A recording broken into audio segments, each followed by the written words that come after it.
Sound check 1 2 3. Sound check 1 2 3.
Good morning. Welcome to the General Issues Committee budget meeting of January the 28th. My name is Maureen Wilson. I'll be chairing this meeting today.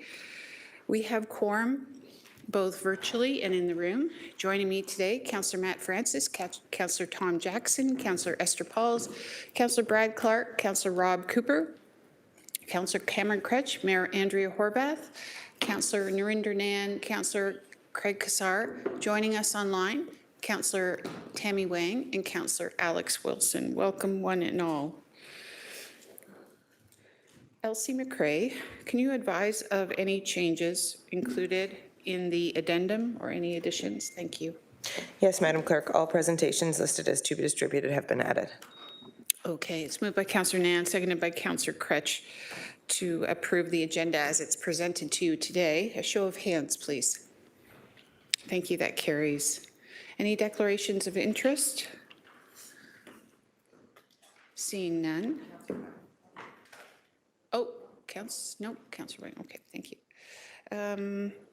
On to items for information, getting right into the budget presentation, healthy and safe communities. Oh yes, we may need an extension. So if that can be granted, Councillor Tom Jackson, Councillor Esther Pauls. Show of hands, please, for that. An electronic vote for that extension? Nope. Yep. So a thumbs up from Councillor Kretsch, Mayor Horvath, myself, Councillor Cooper, Councillor Jackson, Councillor Francis,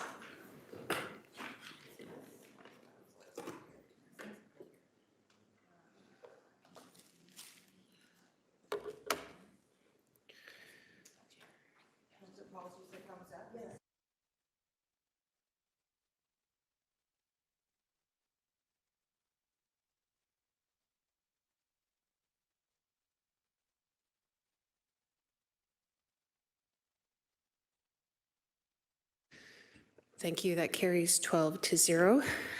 Joining us today from Healthy and Safe Communities for the budget presentation is Grace Mader, our General Manager of Healthy and Safe Communities. I would like to recognize Mayor Horvath. She would like to say something in advance of your presentation. If you just hold tight while you're getting your presentation ready. Thank you. Mayor Horvath, please. Thanks very much, Budget Chair Wilson. I just want to address the issue that arose starting on Friday, I guess, to assure folks that the direction was unequivocal when it came to any kind of changes to ice time or hours of use of hockey and arena ice skating facilities. There were a couple of things that were put forward as mitigators, and I was unequivocal about my no, that's not going to happen. So what I did was what I always do, which is instead of chopping people's heads off or embarrassing staff, I did the professional thing, which is ask them to have a look at what happened and give me some advice as to how to fix it. And so I'm grateful that that's going to happen today. And I'm also grateful to the people of Stoney Creek and others who use that facility, who are very clear about their passion for it, which I share, and look forward to our discussion today, not only on that matter, obviously, but on many, many matters. It's going to be, as always, a good and interesting presentation. But again, I thought it was important to let folks know that I found out at the same time as everybody else, because my direction was clear that those cuts are not mitigating factors that meet my requirement as in terms of my budget directive. And so I thought it was important to share that with the members of the public, frankly, and provide that information. And so I'm grateful for the time. Thank you, Budget Chair. Councillor Francis on this item, and then we'll get to the presentation. Okay, thank you. Yeah, thank you, Budget Chair Wilson. I'll keep it short. A lot has been said about this. You know, the people of Stoney Creek, they know the facts. This was brought forward in the mayor's budget and debated in length on Friday, and there was ample opportunity to change course. There was no comment made for 5 days. It was only after the massive community pushback that this was reversed. And they do find it curious that the mayor doesn't know what's in the mayor's budget. And I want to sincerely thank the incredible residents of Stony Creek who stood up. Okay, I'm going to ask you to stop for a moment, please, while I have to recognize the point of order. Is it an order or privilege, Mayor? I think it's a point of order, actually. Oh, that's my problem, yeah. I think it's a point of order, actually, in that I've stated clearly that when I learned about the situation at the same time as everyone else. How I dealt with it is my prerogative, of course. But for a member to then suggest that that's not the truth is actually a point of order. No, It's I didn't- inappropriate for that do that. kind of accusation No, I to didn't. be happening around this table. And so I'm offended by it, and I want it withdrawn. Thank you. No, I didn't say that. I didn't say that. Let's just a remind, we're going to recognize another point of order. Just a reminder, this distinction between privilege and procedural order. Councillor Clark, please.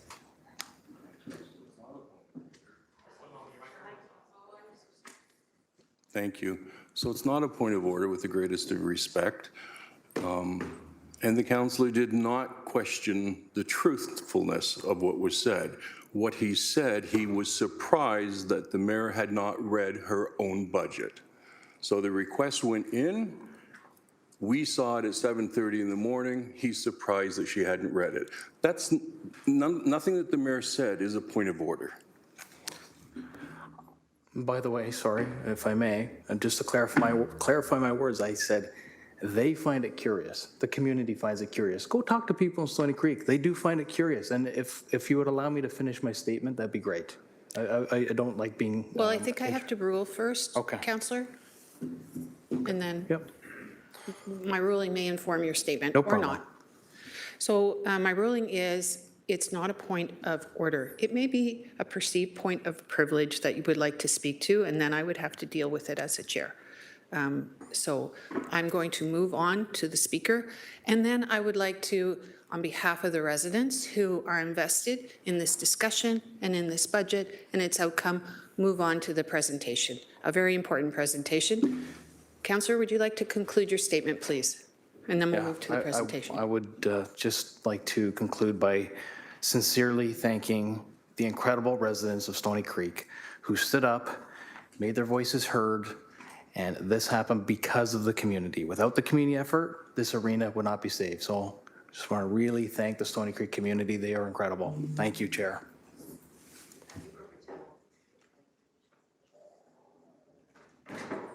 Would you like to do that now, Mayor Horvath? I would like to do that now. Thank you, Chair Wilson. I just would like to once again say that in a point of privilege, that the way that the unfolding of events occurred was as I described, and for members to put forward otherwise is really quite inappropriate in my opinion. And as I said, the remedy will come today, obviously. I did my utmost to have the staff look at why that happened. We'll hear more about that today. But nonetheless, I think I would agree, though, that the people of Stony Creek and others, frankly, are well served by the directive I gave, which was not to have any cuts to the services and programs that families rely on. And I would ask the member to be respectful about the process that unfolded and the way it was handled, because I do not believe that going after staff publicly is the right way to address concerns that I have with things that go on. Thank you. I'd like to make a ruling.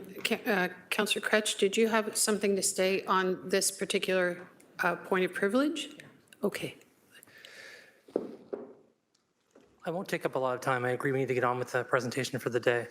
I think what I heard and what I've heard from residents when they've reached out to me about this is the question, didn't the mayor look at the budget before it was released publicly? That is the question I'm hearing. So I'm not saying you did or didn't do it.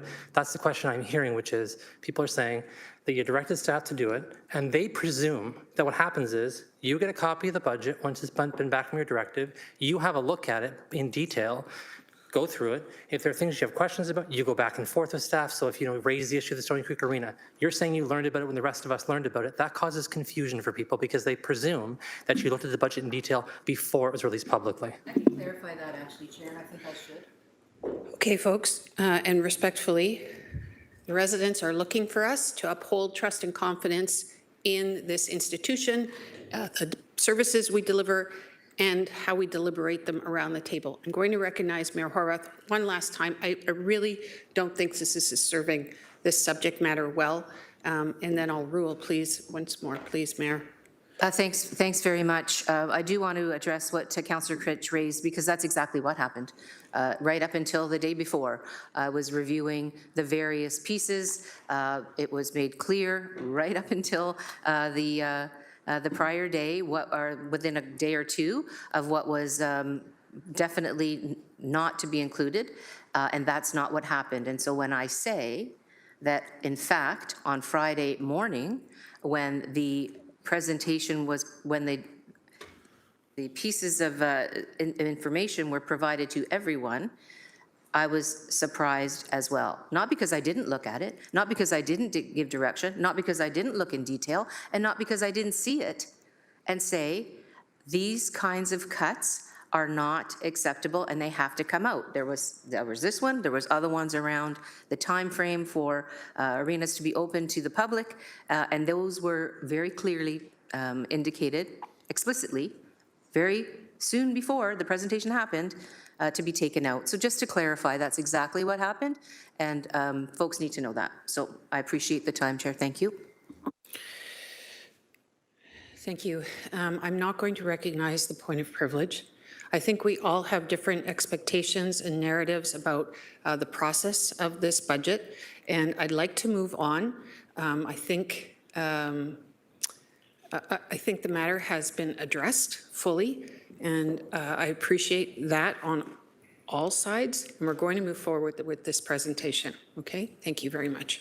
GM Mader.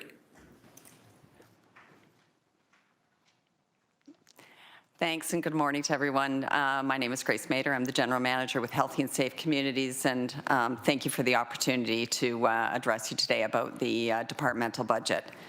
With me today is the stellar team that I have that have helped in the creation of this budget and as the stewards of the day-to-day operations of Healthy and Safe. Starting up the far end, we have Justin Lewis. He is our Director of the Housing Secretariat. Stuart Boomer, our Director of Ontario Works. Kate Laforme, our Indigenous Relations Director. Steve Savor, the newly minted Permanent Director in the Recreation Department. Another fairly newly minted Chief, Russ Crocker with Hamilton Paramedic. Holly O'Duarty, our Director for Long-Term Care and Seniors. Chief Dave Cunliffe with Fire. Jessica Chase, Director with Children's Services and Community Strategies. And Michelle Baird, the Director of Housing Services. I'd also like to acknowledge Dave Trevisani, our Finance Manager, along with Romas Kalacius in my office, and my Administrative Coordinator, Michelle Stevens, who without them, I would not be standing here today with any information, so I'm very grateful to for their assistance. Whereas you can see, we're a very large department. We have over 4,300 staff that account for 2,500 full-time equivalents. We have a lot of part-time staff in our recreation department and in long-term care. I'm supposed to have my org structure up when I was talking about that. Over the next number of slides, you're going to see a number of the services and programs that our department provides. We are going to be showing just a few of them. Healthy and Safe contributes towards the City of Hamilton's vision to be the best place to raise a child and age successfully. Together with its partners, the department brings this vision to life by creating a city where people of all ages, backgrounds, and cultures and income levels are supported. Enhancing the quality of life for Hamiltonians from young to later in their life requires building a diverse, inclusive city, connecting people and neighborhoods, assuring accessible and affordable housing, ensuring public safety through the deployment of fire and paramedic services.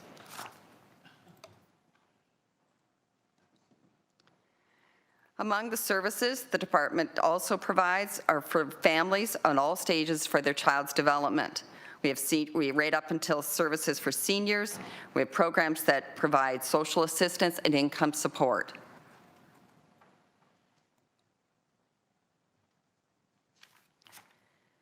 We provide emergency response through paramedic and fire. The department promotes and protects public safety through education and training and emergency response systems.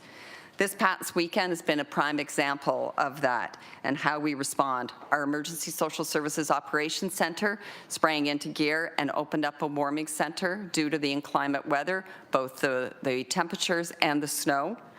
We opened that up at Bonetto, and they've continued to operate it through this week. And they're 24/7 with all the supports and services that are required.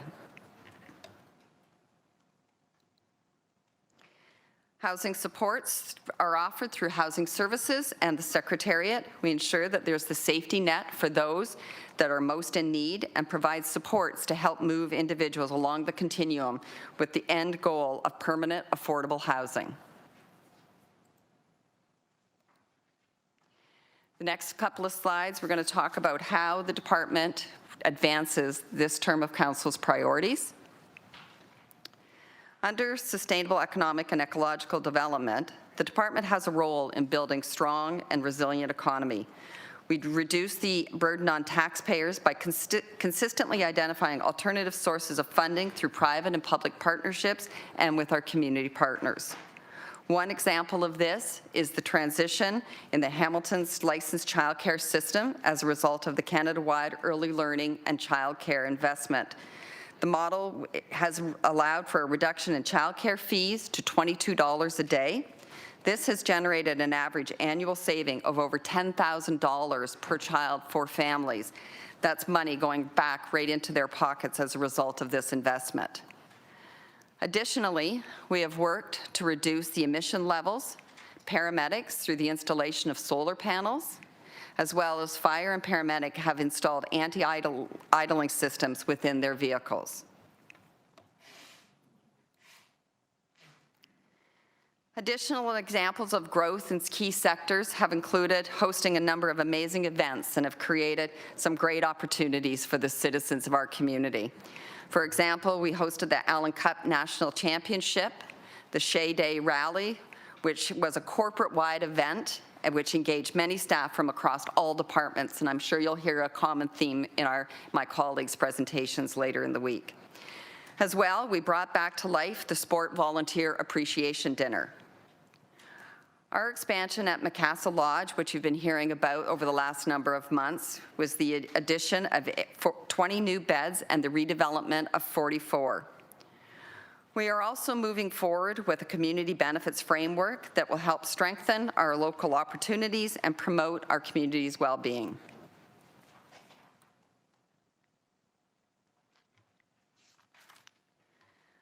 For safe and thriving neighborhoods, Council has been clear that housing continues to be a priority, and we have responded. We take the lead on this priority, but we are supported by many other divisions across the corporation. One example is the funding that we provided to support the construction of 15 new units on Barton Street.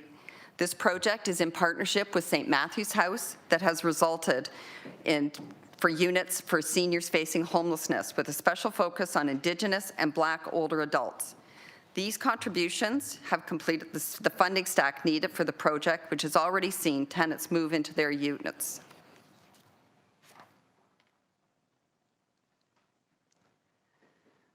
Other examples have included the increased access to recreation and senior facilities.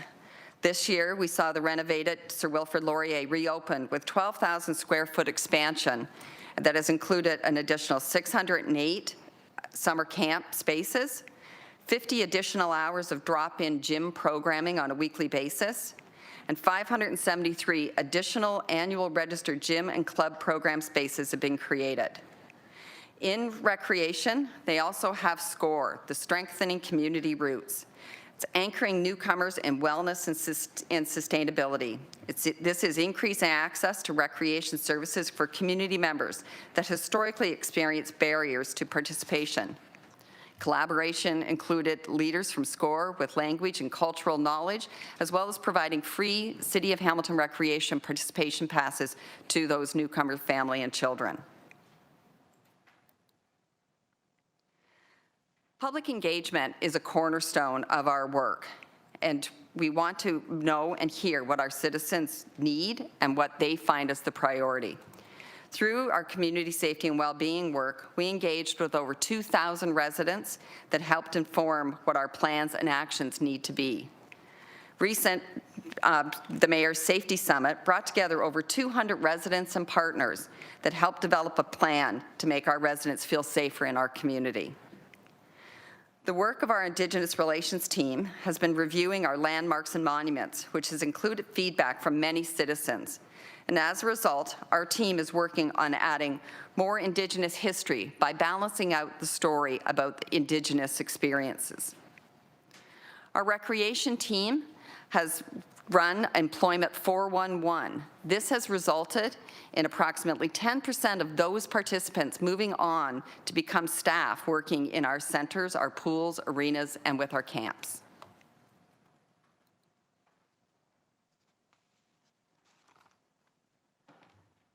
Information is a key component of responsiveness and transparency.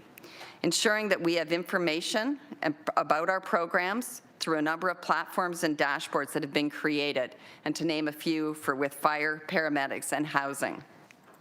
Through the support of our IT colleagues and the Transformation Office, they will include our KPIs, our key performance indicators, our efficiencies and effectiveness on how we're doing and how we're achieving our targets, as well as the level of need of what we're experiencing with the community.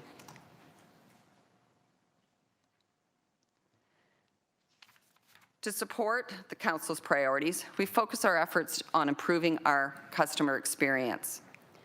As always, we want to ensure that how we're providing services to our community is at the highest standard. We want to look at different ways on how we can improve on that. In 2025, for example, in long-term care, we know from direct feedback that 91.5% were satisfied with the quality of care that they were receiving for themselves and by themselves and from their families. Recreation has launched new software to enhance our customer experience with increased options. The result was a 99% reduction of phone calls within the first 2 days. In 2026, as we look forward, our Indigenous Relations team is launching a municipal navigation pilot program to assist in connecting individuals to services in a more seamless way and to be able to coordinate programs with our community partners. Also in recreation, the online services that we have launched have included registering for programs and the ability for consumers and customers to book gymnasiums, ice pads, parks, or picnic areas for single-use rentals through the online portal. This has provided more opportunities to rent and therefore allowing us to increase the number of rentals that we're seeing and therefore with the correspondingly increase the revenues that helps to generate.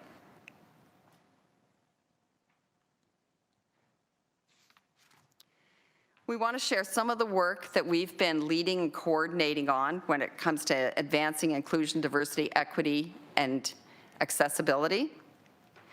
In 2025, you heard about the gender-based safety audit that was completed in partnership with the YWCA.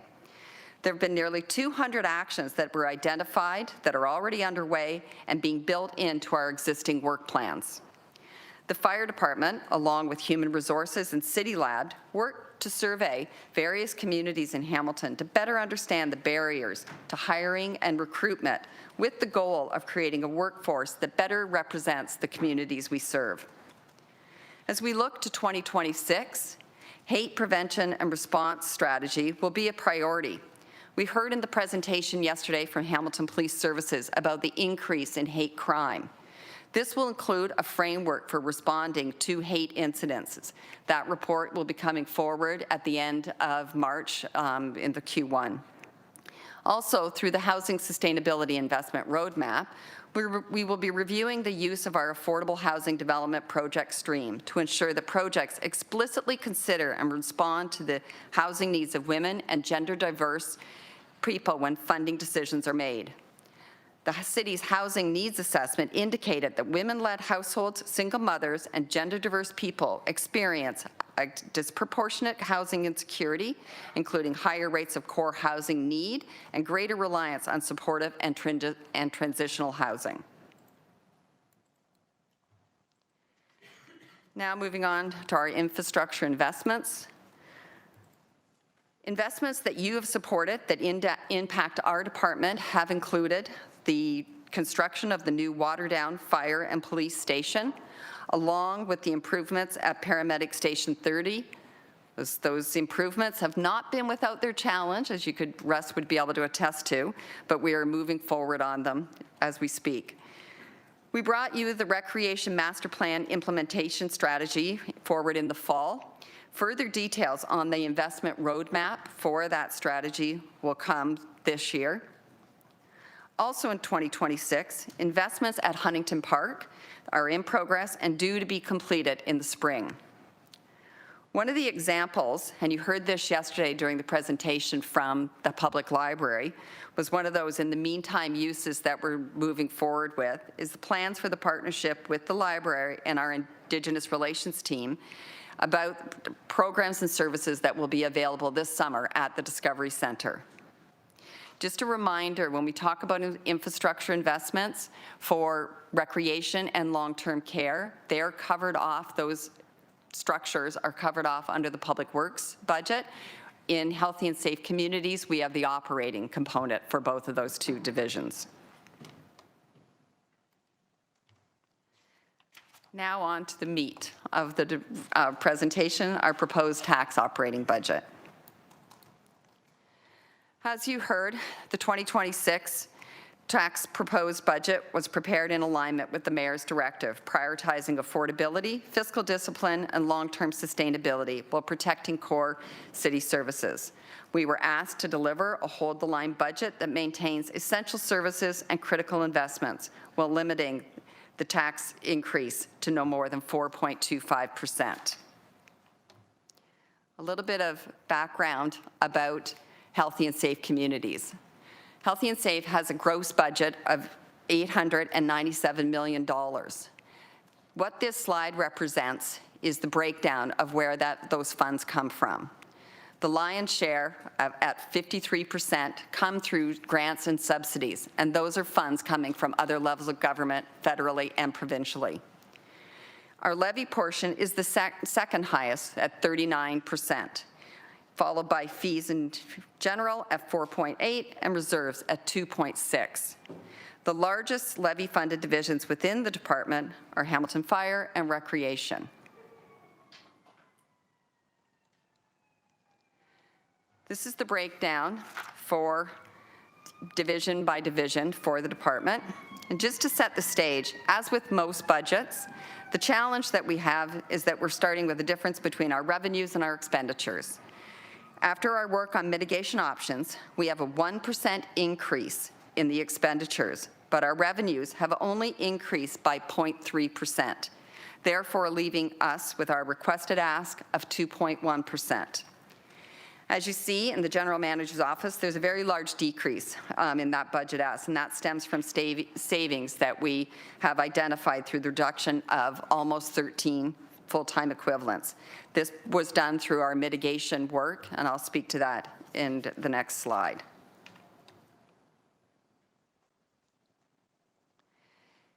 As you saw in Mike's presentation last week, in order for us to achieve the budget direction, we had to look for opportunities about right-sizing. Part of the work of all departments undertook through this work was to look for efficiencies and any areas of potential duplication. From what we've been able to determine, there are almost 13 FTEs that we are recommending to reduce through this proposed budget with minimal service impact to our communities. As you'll see that there is a variance of 8.9%. Seems confusing when I just said we're reducing by 13. I'm going to speak to that through outline of our business case.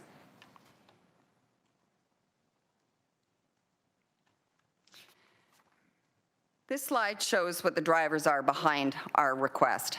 It's very similar to what you heard yesterday as well from police and the library. that the lion's share of what drives our budget is employee-related expenses. As you see, we are requesting the 2.1 that equates to $7.3 million. That's over our 2025 budget. Employee-related costs stem $10 million.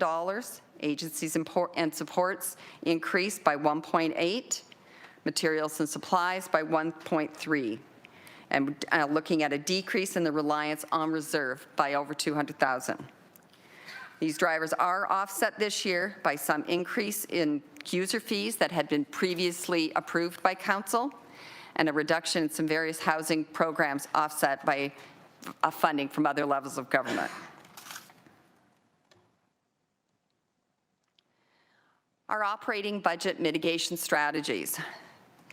One of the mitigation options has already been discussed here today. It has been as related to the ice at the Stoney Creek Arena. We know that this is withdrawn from consideration, and we do apologize for the concerns that it caused both the community and to council. It certainly was not our intention, and staff will continue to look for ways to address these savings without mitigating any impacts or without causing any impacts. One of the other items that you'll recall was our council-referred item was regarding asylum seeker support and housing. We had received $4.5 million in federal funding. In order to accept that, we had to have a portion, 25% of it had to be matched from local investment. We are recommending that that portion of investment come from the Housing Sustainability Investment Roadmap Reserve. There are a number of business cases also that were coming forward pertaining to paramedics, and at the present time, we're recommending to defer those. However, we are recommending moving forward, and Mike, again, it was referenced in Mike's presentation on Friday, moving forward with one that will add 5 paramedics that will equate to an additional 12-hour shift that will increase the overall service level. The recommendation is for that funding to come from the reserve this year. This will then allow for us to be able to tap into provincial 50-50 funding in 2027. The remaining mitigations were as a result of a line-by-line reviews from all of our divisions, resulting in program efficiencies in excess of $3 million. Based on the actual need for replacement of vehicles and with fire, we are able to defer the future reserve contributions until 2027. The remaining amount through the right sizing that I referenced was through the reduction of 13 FTEs that amounts to $1.2 million in savings.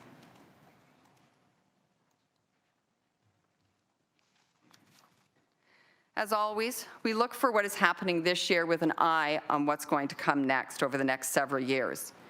As with these numbers, the majority of the drivers each year is employee-related expenses.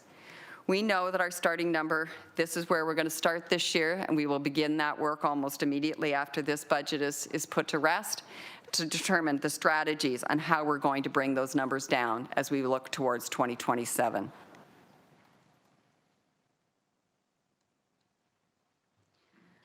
Our proposed capital budget for Healthy and Safe. Ours is relatively small, as you'll probably see tomorrow when you look at Public Works, but at $41.3 million. As we've mentioned, we have our fire and police station in Waterdown that's included in this number, and the new paramedic reporting station is also included here. We have vehicle and equipment replacement for both fire and paramedic. We also have $7 million for capital repairs and maintenance related to social housing, fire, and paramedic. And as I previously mentioned, that the other major capital for long-term care and recreation is covered through Public Works. To achieve the mayoral directive, no increases are being requested to our block funding. They have been included, but staff will be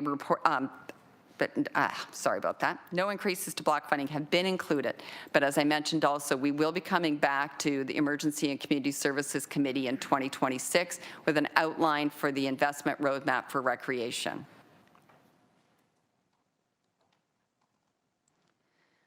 Our funding sources as it relates to capital.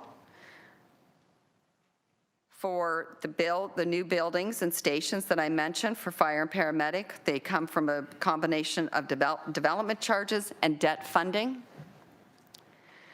For the vehicle and equipment replacements, those come from reserves that the divisions have. The remaining capital repairs, maintenance, and improvement of $7 million, they come from the block funding that we are provided.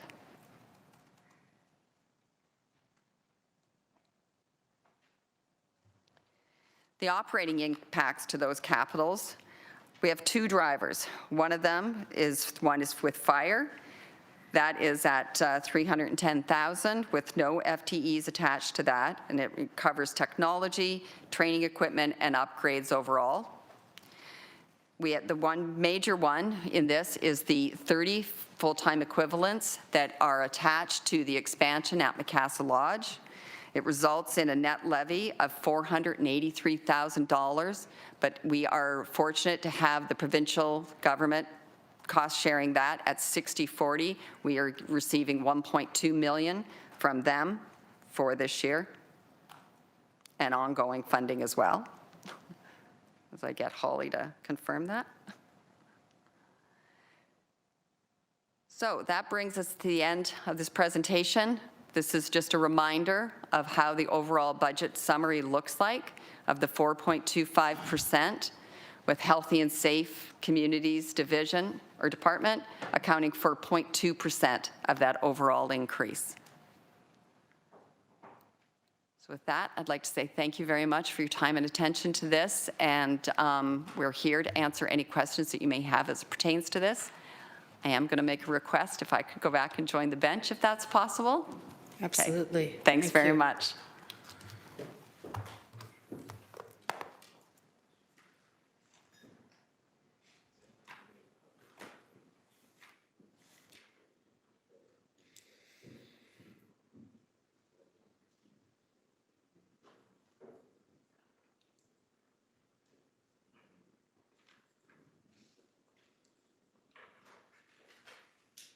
Good. Okay, thank you. We have a number of members of council that have some questions. Councillor Jackson. Good morning, Budget Chair Maureen Wilson again. Good morning. And General Manager Mader, thank you very much. I'll say in great respect, your stellar steelied experience is serving you very well these days, and I'm deeply grateful. This ward office is deeply grateful for your continued leadership.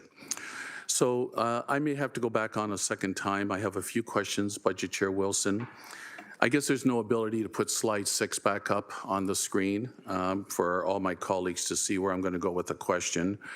But maybe, thank you very much, Elsie Versace, much appreciated. So before that, I'm going to ask, let me make this clear. Your budget request on the city levy is $350 million for this year. GM Mader, through you, Budget Chair, please. Through the chair, that is correct. So let's clear up a misperception that was spoken yesterday by a colleague. The budget for the police services on the city levy, I wrote down from yesterday, was $239 million. So unless I'm totally confused, a member of council keeps saying that that's the largest, and put aside percentage, dollar-wise, it's the largest. And I'm seeing here 350 versus 239. Anyways, I'll move on from that to get right to my questions on the Healthy and Safe Communities budget. Thank you very much, Elsie Versace. Look, I'm just going to ask very bluntly here, GM Mader, Budget Chair Wilson. Look, I supported housing as an emergency in our community during this term of council. And I did that sincerely and without any regrets. However, getting to my question, my community basically, as affordability continues to be the #1 issue, and GM Zegeric, to the first year of this 4-year term, to my recollection, spoke of affordability being a driver and a very important issue, and efficiencies. Do you know the number of constituent comments and requests I get about housing are absolutely minimal? versus basic services they want of hard infrastructure, soft infrastructure, and keeping their taxes to a minimum. So through you, Budget Chair Wilson, I look at this and I see various divisions of housing, housing secretariat, affordable housing, further the homeless file. And I look at this slide, and to me, on the surface, GM Mater, it seems like there's opportunities of maybe reducing redundancy and overlap. Can you just give me a general comment to the essence of where my thrust of questions going, Budget Chair Wilson, please? Through the chair to the councillor, thanks very much for the question. And councillor, those are the things that we did look at absolutely as we look this year. So housing is divided basically through the two divisions. I'm over here. Usually you're in the middle. I know. I was trying to do this so I didn't have to crawl over everybody. So thank you. So it's divided between the two divisions of the Housing Secretariat and the Housing Services. And the Housing Secretariat has the responsibility about that development planning and in coordination between a bit of a bridge between planning and economic development and healthy and safe communities. And so the priority about the investment, where the city made it with a number of years ago, as well as the funding that we now receive from the federal government on the Housing Accelerator Fund, those are the funds that are controlled and determined about how best to invest in opportunities. Housing Services has the responsibility for a number of the buckets, so they don't all represent different components. There are a number of the programs and services that fall under Housing Services. Does that help? Okay, that's at least the start of a conversation that maybe you and I will get into more thoroughness later on. Again, Budget Chair Wilson, just let me know how time's doing. Recreation. I remember alerting you last Friday when GM Zagaric talked about your division is, and once again, congratulations permanently to the new director, Steve Savor, doing a great job. You had mentioned about $430,000 in additional revenue without raising fees. What study was done? Are you absolutely sure that you'll be able to raise that $430,000? I think it was because you're expecting a whole pile of new citizens of our city suddenly finding that their rec centers and arenas are great places to go. Through you, Budget Chair Wilson, please. Good morning through you, Budget Chair Wilson, to the Councillor Steve Savor, Director of Recreation. Councillor, in our division, our daily, weekly, and yearly focus is really to provide programs and services and access to facilities that support the healthy, active living of our residents. We are able to commit to the increased rental revenue that has been stated as a result of three key factors. The first is improved software that now provides our staff with a higher degree of confidence of the utilization reports that have allowed our staff to provide more accurate forecasts that are based on annual analysis of year-end figures, as well as historical use. So that's one of those pieces. Secondly, we have received increased requests and commitments from our user groups that again provide more accurate forecasts and translate to increased revenue. And lastly, we continue to improve our opportunities for residents to use unallocated hours within our facilities. So as GM Mater previously alluded to earlier today, we're able to increase the access to gymnasiums, ice pads, parks, and picnic areas through our online process. We still do have more work to do in terms of improving the customer experience, but very positive results to date in that regard.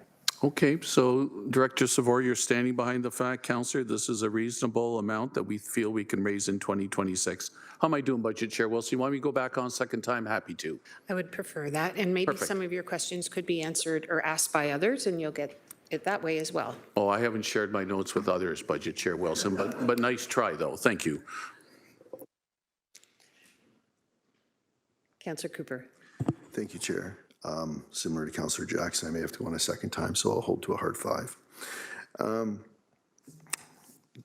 through you, Chair, to the General Manager. When we say restated budget for 2025, is that a way of saying that's our actuals? Or what exactly is restated budget? Through the chair, that would be any increases that we may have received through the year through some funding opportunities. Very often, as I mentioned, that we'll get some federal investment or provincial investment along the way, and so that's what the restated budget would include. Thank you. And through you, Chair, why is it that we don't report on our actuals? I've seen that on all the presentations so far. We have no actuals. So I don't know, General Manager, if this is something that we've just has been the way we do things here. I've never seen it done like this before.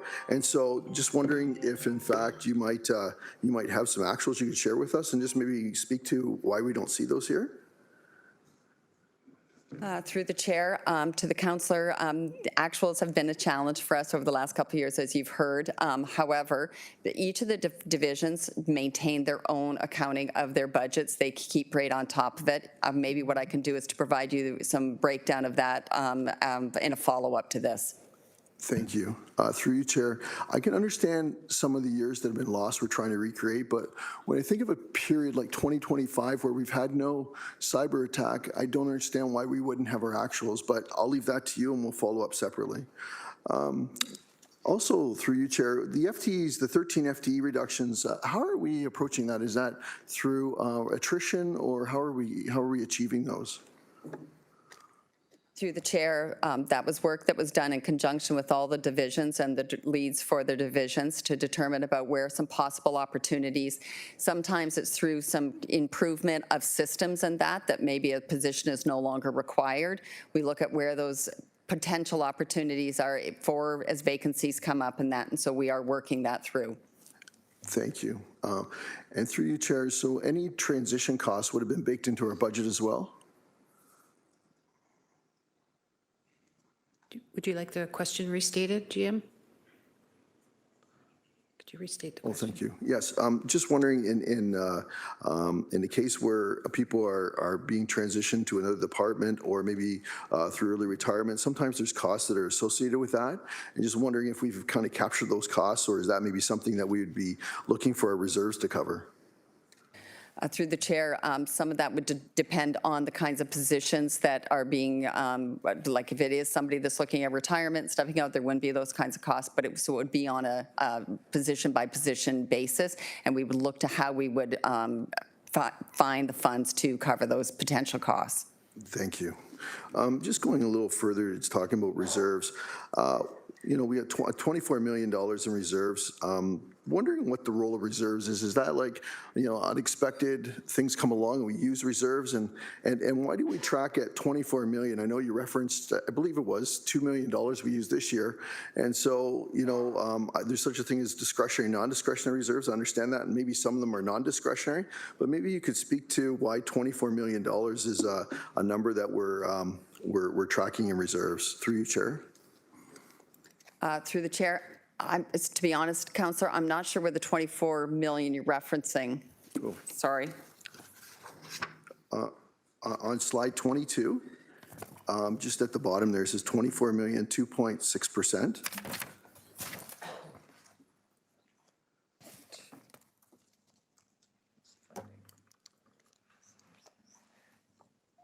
Oh, I see, sorry. So those are reserves, though, that have been created and paid into, like, for example, with fire and paramedic, that's how they make a contribution on an annual basis to cover off the costs for purchase of new equipment, upgrading of equipment, those kinds of things. I see. So more around asset renewal is our approach to really just renewing our various pieces of equipment. That's correct. Okay, just thank you. Further along that line around asset rationalization, so I know we've had this conversation about the arena and different things like that, and it brings me back to a conversation we were talking about the infrastructure deficit, and we talked about the whole idea of asset rationalization, which sounds like we've kind of tried to do some of that now, but you know, so we don't get in situations like we are today. I'm just wondering, what's your approach to asset rationalization as you look across the community? I mean, you know, initially it may be a good idea to do something a certain way, and as time goes on, we look at it again and say, you know what, maybe there's a better way to do it now that we're renewing assets. Could you speak to what your approach is around revisiting that? Through you, Chair. Through the chair, to the councillor, just maybe a little bit of a clarification. When you're talking about assets, are you talking about hard structure assets, buildings and those kinds of things? Exactly, yes. For us, as I indicated, that a lot of those buildings and the hard infrastructure fall under the Public Works budget. Okay. We are on the side of the operating that goes on inside of the buildings. Got it, okay. So the asset rationalization, we'd look more to Public Works to do that through input from you and your team. Through the chair, that's correct. We would absolutely support that work. It's led out of the asset management group in Public Works, but we are a part of that for sure. Thank you. Thank you, Chair. I'll go on a second time. Thank you for that. Councillor Kassar. Thank you, Chair. And through you, thank you very much, Gia Maynard, to the entire team for the work over the past year and for the presentation. I have a few questions. First to Gia Maynard, you mentioned briefly in your presentation that the budget has a 1% increase in expenditures, but only a 0.3, I think it was, % increase in revenues, which nets out to a 2.1 levy % increase. Could you, if you're able to, just elaborate on a little more on the 0.3 piece of that, the increase in revenues and the very small increase we're getting, and just maybe some of the highlights on where revenue is not increasing? Through the chair, we will, to the councillor, thanks for the question. So one of those examples, housing is a prime example of that, though, where we have increased the amount that we're doing through the commitment of this council, you know, and we are not seeing that increase coming from our provincial colleagues. We have had pockets of it where we've had some new investment, particularly at the federal level on a couple of fronts. One was just most recently some federal investment for veterans homelessness. So we do benefit from it, but not to the same scale that our expenditures are increasing, unfortunately. Right. Okay, thank you for that example. That's helpful. On slide 23, that's the operating budget summary, the table on there. That shows at the bottom the increased ask is $7.3 million. And the two biggest items on there at $4.5 million are the Hamilton Fire Department and at $1.5 million long-term care. So you spoke to those. And you mentioned also that the capital investment is, for some of those, is being covered under Public Works. Those total about $6 million, which is nearly all of that increase. Could you just dive into that a little deeper on what's driving those increases? So 4.5 million in fire, which is 3.9% increase, still below the mayor's directive, and long-term care, which is 1.5 million, which is 10.1%, which kind of stands out as a large percentage increase. If you could, through you, Chair. So through the chair, I'm going to turn that over first to Chief Cunliffe and then to Director O'Doherty. So through Budget Chair Wilson to the councillor, Dave Cunliffe, Fire Chief. So councillor, the 4.5 million that's identified for Hamilton Fire, 4 million of that is for salary and benefits for employees. Then we have 225,000 that is for stat holiday payout, and then we've got 210,000 for overtime cost, acting pay for when people act up into different positions, and our WSIB recovery.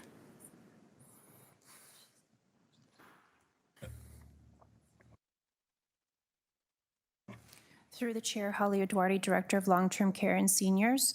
So to answer your question, Councillor, the increase for long-term care, so we had a $2.46 million increase for employee-related costs, which is offset by $935 million from provincial funding.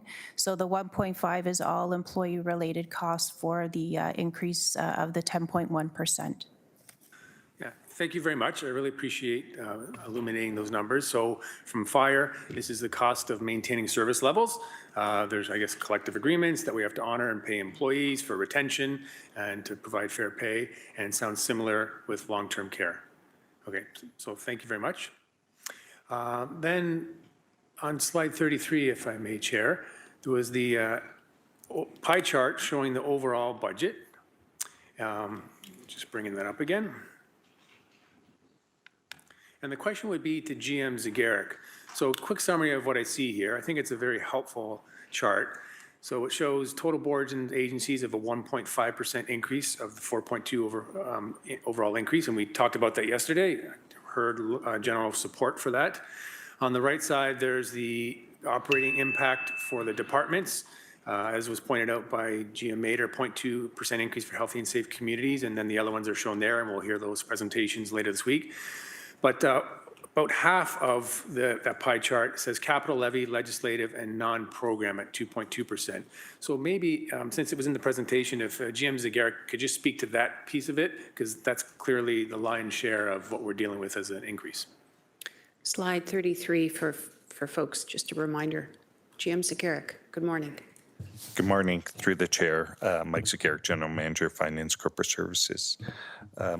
Before I get into the capital levy, legislative, non-program services, I'll just reiterate some of what GM Mader highlighted through her presentation. With respect to the city departments, why you see such low percentages is that in alignment with the affordability priority is that city departments have constrained gross expenditure increases overall by 1.3%. And you heard General Manager Mader reference a 1% increase with respect to healthy and safe communities. As well, General Manager Mader also highlighted the challenge with respect to non-property tax revenues. And we see that across all departments increasing by half of 1%, and in the case of healthy and safe communities, less than half of 1%. The capital levy, legislative, and non-program revenues, I'll unpack it. The capital levy is the priority of steady investment in infrastructure. Our capital levy is increasing by $11.5 million, or 6%, and that is in alignment with the mayor's directive, as well as what we heard through the public engagement process, is to have a steady investment in infrastructure, not only as it relates to renewal and replacement, but as well as it relates to some council priority projects initiatives. The non-program revenues, and I'll extend that to its corporate financials and non-program revenues, there's three primary factors. One is operating impacts of new capital. And as we bring on new capital projects, there are costs as it relates to staffing as well as non-staffing related costs to support those projects. As well is the reserve strategy, and a $13 million adjustment in our reserve strategy is captured within that piece of the pie. And there's a combination of other factors. We've talked a bit last week and this week around POA revenues and where POA revenues are trending, and that's contributing to that as well. And so non-program revenues and corporate financials, I believe, are they're decreasing by about $33 million overall because of those factors in part. Okay, thank you very much, Chair. Very helpful answers. Councillor, did I have that wrong or right? Councillor Clark followed by Councillor Kretsch, or is it vice versa? Okay, I'll recognize, my apologies, Councillor Kretsch, and then Councillor Clark. Thanks very much. Before I get into my only really one basic question about some of the budget information you shared, just respond to Councillor Jackson. This seems to be a perennial issue, and I recognize that the math is not everyone's forte. So I've gone to the math people and asked them for the answer. So what I said, and I continue to say, is that it is the largest part of the annual tax levy increase. I'm going to say this again. It is the largest part of the tax levy increase. To put it in simpler terms, this year, their current proposal is for a 4.25% increase, or roughly $70.8 million. The increase to the police budget represents the single largest portion of that increase at $16 million, which is 23% of that total. So in other words, 23% of $70.8 million is $16 million, which represents the single largest portion of the annual tax increase. Secondly, if you want to slice the pie another way, if you look at slide 6, of General Manager Zagarik's presentation that was delivered to council that we were all here for, it says clearly the net tax levy is $1.3 billion. Of the net tax levy, police make up the largest portion of the net tax levy at 17%. So those are the numbers I've quoted, and I've been really clear about that. And the police have been really clear with me when I've talked to them about this, that they're saying they're unique. They're not the same as fire, paramedics, or any city department. They're a unique entity unto themselves. Councillor Pauls has heard them say this, so has Councillor Spatafora. So we can't compare them to a department here at the city. It doesn't make sense. And that's why this information has been presented in this way, to make it really clear that they are the largest part of the net tax levy increase and the net tax levy itself. I'll leave it there, hopefully. My question for General Manager Mader is about IDEA and also about what we talked about with respect to the Toronto Community Crisis Service. And so when I think about IDEA as a concept, what we're saying as a city policy is that we care about inclusion, diversity, equity, and accessibility. But we don't just mean that internally. And one of the challenges I think that cities face, and we don't have a solution for it, I think, so some cities have tried things and they're working, is what does that look like in the community? So what does it look like to build an inclusive community, right, that's diverse, equitable, and accessible? And what's our role in situations when things are happening in the community that undermine that? When there's misinformation, there's hate, other things that fall under the community safety and well-being plan. Right now, as far as I know, we don't have a group of people at the city who are addressing this. Now, I know we have individuals who are tasked with these ideas, and we, not to create a pun there unintentionally, sorry, that are talking about these things internally, and we have ways to apply them through policies. But we don't have any programming I'm aware of that's actually developed to assist the community with this, do we? So through the chair, I'm going to turn that over to Director Chase to address. Through the chair, Jessica Chase, Director of Children's and Community Services. So, Councillor, your question about how are we addressing IDEA in the community, I think is done in a number of different ways. But there are some challenges, as you mentioned as well. The team that is working on the community safety and well-being team is a small team. We have a part of a manager and one project manager that's dedicated to that work. We have been very fortunate, though, that we have a number of committed community partners that are regularly coming together. I think one of the challenges with this work is, and we continue to advocate, is it hasn't been funded by the provincial government. I will say, though, that there are things that the city is doing to make sure that we are investing in equity, diversity, inclusion, accessibility in the community. One example of that is the investment that we make in the Hamilton Anti-Racism Resource Center, for example, is just one example of ways that the city is supporting that work in community. Yeah, thank you. It's similar, I think, to the answer the police gave yesterday about partnerships. And so what we see happening sometimes is we're not providing a core service, or police aren't providing a core service, but they're working with other people to attempt to do so. And so that, for me, creates a bit of a gap. The one thing I'm seeing in other communities now, and I pick on Toronto only because I think it's a simple example, although other communities do this work. Well, I see it's happening in St. Catharines and Guelph and other kinds of cities have welcoming streets initiatives or other kinds of initiatives that the city is running that we're not quite at that place yet.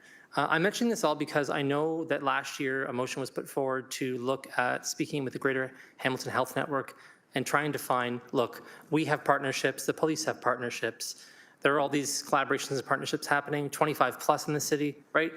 They're all doing some work, some of it's overlapping, and there are gaps. Whereas in Toronto, a lot of that work, not all of it, has been amalgamated under the Toronto Community Crisis Service. And having a service like here that's a non-police service specifically, that people could call as a fourth service, might be able to assist people in our community. I'm just flagging that all because what I've heard from my colleagues during this discussion is people aren't really aware of that work being done. And so I'm trying to highlight the fact that in next year's budget process, we're going to be having that discussion about a fourth service, about trying to understand what's possible for our community to do. And so I wanted just to speak to that briefly for awareness mostly, honestly. Thank you. Thank you. That's a comment, right? Yeah, it's a comment. I just want to make people aware that that's being investigated and will be coming forward this year and discussed in next year's budget. Thank you. Councillor Clark, please. Thank you, Chair Wilson. I do have a few questions. Most of them are pertaining to page 23 on the slide deck.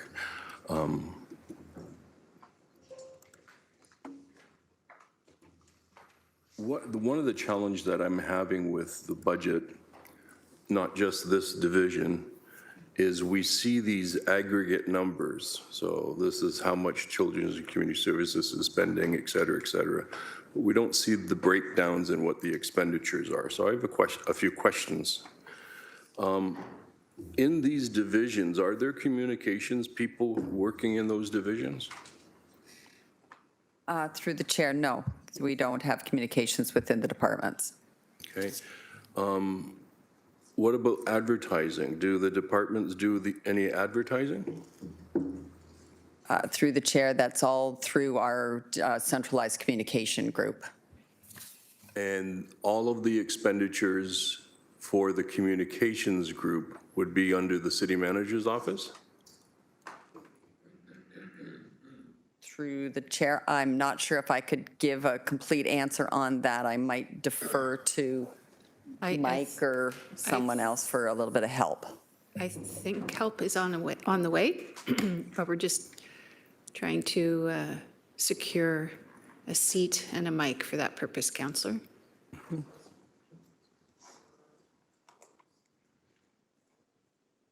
And if, to that end, if we need to restate the question, would you, hello, good morning. Good morning. I'm Heather Anderson. I'm the Director of Communications and Engagement through the chair.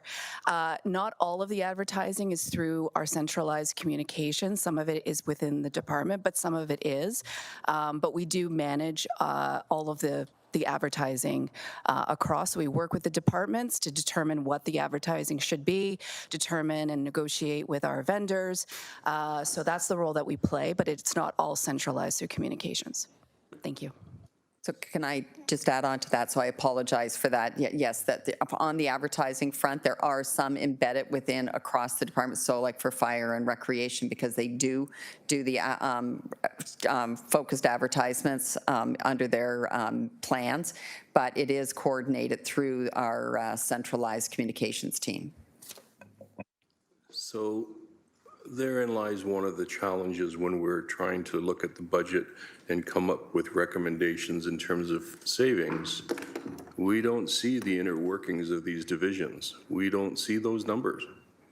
So I couldn't tell you how many divisions are paying for advertising. And I could go on with numerous examples, but it just frustrates me that we've now got them aggregated to just the division without any information in terms of the number of employees, what the employees are doing, all of that information. So I just put that out there as a general statement. The next question I have, the overall increase for your whole division is 2.1%. That's correct, right? Through the chair, yes, sir, that is. My compliments. You came in well under the 4.25%, and your department definitely looked for efficiencies and found the efficiencies. On slide 23 of the slide deck, I'm curious about the housing services and the housing secretariat. So these two divisions would encompass housing and homelessness issues. Is that correct? Through the chair, Housing Services has the focus on housing and homelessness, and the Housing Secretariat is about the housing development stream. Okay. So the Housing Services restated budget is $97 million. I recall in our discussions throughout this year, because I continually object to the fact that the province of Ontario is giving us approximately $28 million a year. And I have it all in my notes, $122 million a year is the total spend. So the $28 million that we receive in revenue, is that accounted for in the $97 million that you spent? So you've spent $97 million, and part of that is $28 million. Through the chair, I'm going to just confirm that what you see in this are just the net levy dollars, that's what this chart represents. This isn't the overall gross budget. So I will pass it over to Michelle Baird. Through the chair, Michelle Baer, Director of Housing Services Division. So yes, Councillor, this is the levy dollars you're seeing before you. In addition to that, the 28 million that we frequently speak about is the provincial homelessness prevention program budget that's provincially funded. We also have 10.9 million in COCHI money, that's the Canada-Ontario Priority Housing.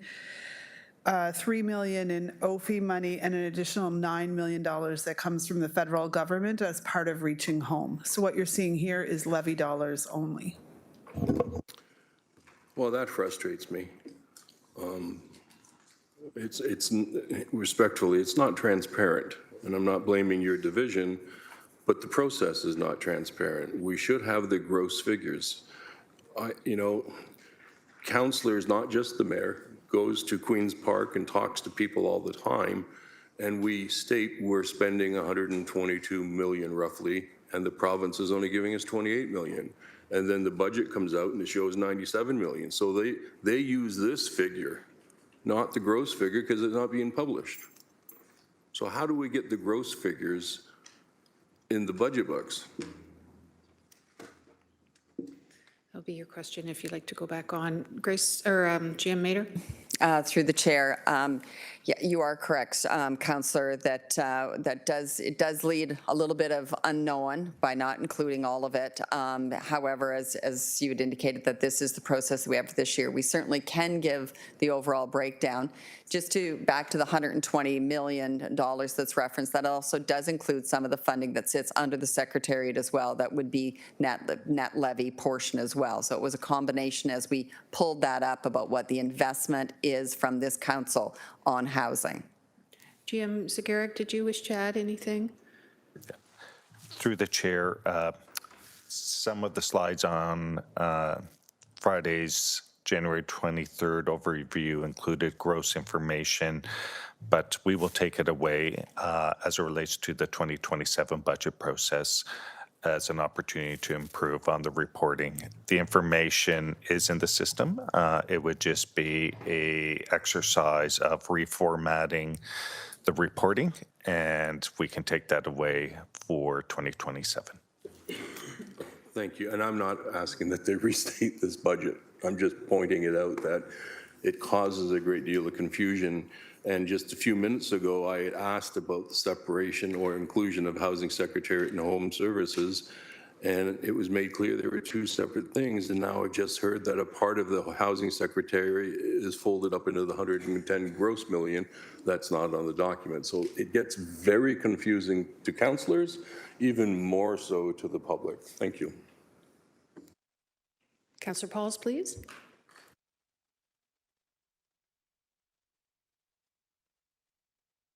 Yeah, I'm trying to figure out, GM Mater, you stated about the Hamilton paramedics that they're hiring 5 new FTEs and 12-hour shift, but you said it's going to be taken from the reserve.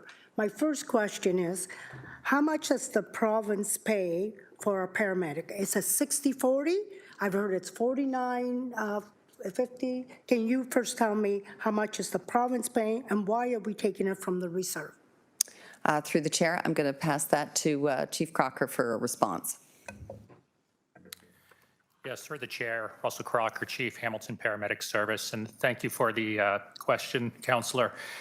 With the funding from the Ministry of Health, the agreement that the city does have with the Ministry of Health is that in the first year of a council-approved budget, that cost does remain within the city. In the secondary year, or the year following that increase, that's when the 50-50 funding will kick in. So the Ministry of Health will fund 50% of a council-approved budget, including those FTEs. And subsequently, I believe that's the city has historically used reserves to cover that first year, not to have an impact on the tax levy. Okay, so I look under page 23, Hamilton Paramedic Service. It says we're saving $70,000, is it? 70, and it's a negative of 2%. Wouldn't that be increased then if we're paying for those 5 FTEs? Who would like to take that question? Chief Crocker? GM Zagarek? GM Zagarek? To the chair, sorry, if the councillor could just, Okay, under Hamilton Paramedic Service. which slide, sorry? Slide 23. Yep. It says budget of, my thing is, Hamilton Paramedic, 38,746, and then it's 38,676, savings of 70,000. My computer goes off once in a while. Can you explain if we're hiring 5 more paramedics, 12-hour shift, why is it less?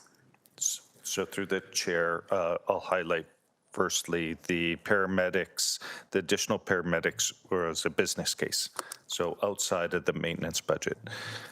So with respect to the 0.02 or 70,000, those were actual savings that the division is reflecting through their mitigation work in order to align with the affordability challenge. So it is exclusive of the 5 paramedics.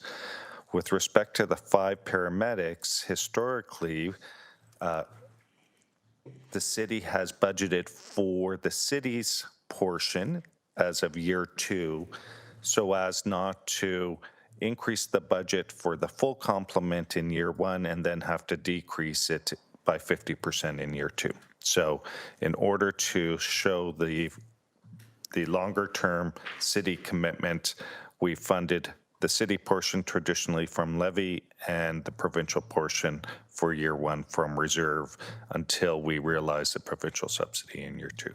The decision was, rather than defer the hiring of 5 paramedic services, recognizing the priority in the community is to put it forward, but to fund the full amount from reserve in 2026. So again, there are 2 separate items. Slide 23 is exclusive of the business case and reflects the mitigation work by the division. So we're sort of lending them the money until we get it from the province. Is that right? Is that what I'm getting? Yeah. From the reserves? Through the chair, yes. So in 2027, we will have to offset the city's portion, the 50% in city's portion. I think it was around $376,000. And then we will receive the provincial subsidy in 2027 of the 50%. Chief Crocker, is there anything you would like to add to that? Okay, thank you. Thank you. Can I just ask Chief Russ Crockett a question? I know you're hiring 5.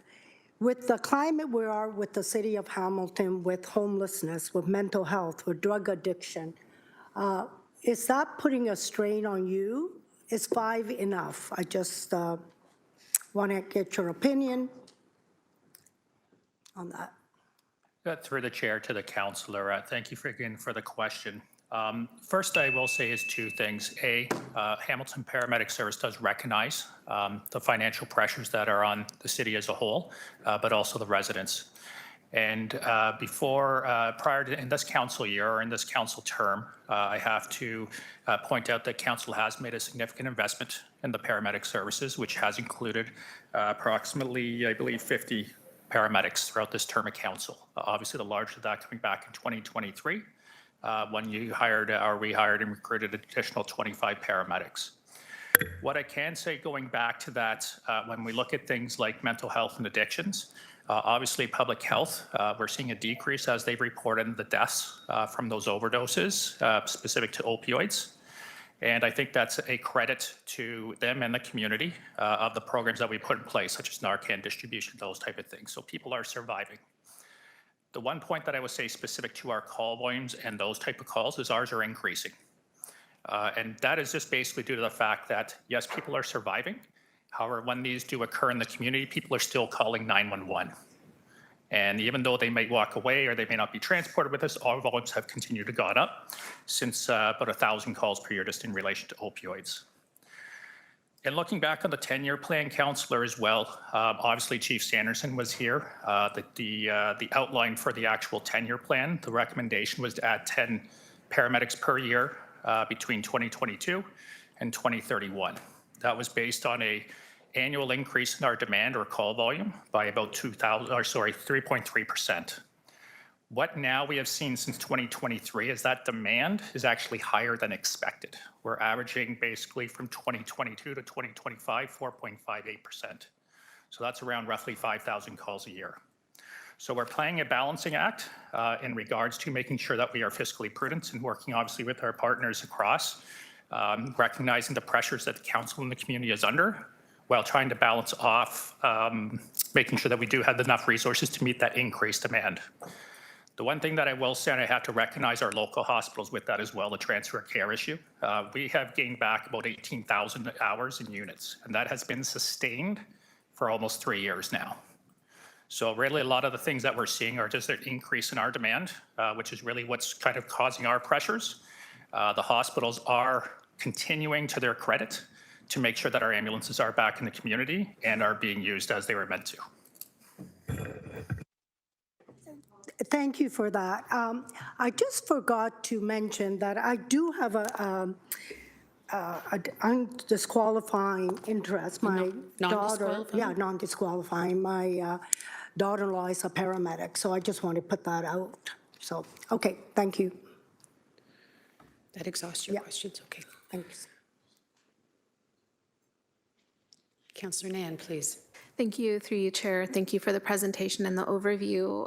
Couple of questions around details. So if I could, over to Director Lewis in clarifying the Housing Secretariat 4.7 net levy. My understanding is that that is a multi-year annual commitment by the city to fund the Housing Secretariat. We leverage those funds as a city portion that helps us secure additional funding. So if you could help clarify that piece, but also if you could itemize a little bit of the additional funding we are actually relying on to implement the housing development, i.e. the Housing Accelerator Fund of $93.5 million. Thank you. So thank you for the question, Justin Lewis, Director of the Housing Secretariat, and through the chair. I think as GM Mader did describe on the slide 23 that everyone is referring to with that $4.7 million for the Housing Secretariat, that is tax levy based funding, and that funding really supports the staffing and the work that is being done within the division. So there's 4 FTEs, full-time employees within the Housing Secretariat. The additional funding that we do have that rolls up into, and what GM Mader was referring to, that rolls up into that approximately 120 million is the $31 million for supportive housing that was a commitment by this council for over 3 years, being 10.3 million to build 200 supportive housing units, to which we are building 511 at this point with that funding. In addition to that, we have the Housing Accelerator Fund that is downloaded to us on an annual basis from the federal government of $23.5 million, equaling the approximately 93 million over the 4-year duration of the Housing Accelerator Fund. Those dollars are used to be able to be dispersed to not-for-profit organizations and developers to build housing units, so the capital development funding, and that's the additional funding that we have currently. In addition to that, on an annual basis, there is the Affordable Housing Reserve Fund that is a commitment from council annually of $4 million, and that is tax levy based. My fingers are slower today. My apologies. Thank you for that breakdown. So if I have that correctly, the only item that's in the budget before us today is the operating funds for the Housing Secretariat, not the additional $4 million for the Affordable Housing Fund, nor the $10.3 million for the annual allocation towards the supportive housing. So the additional funding of the Affordable Housing Fund Reserve is rolled up into the tax levy piece.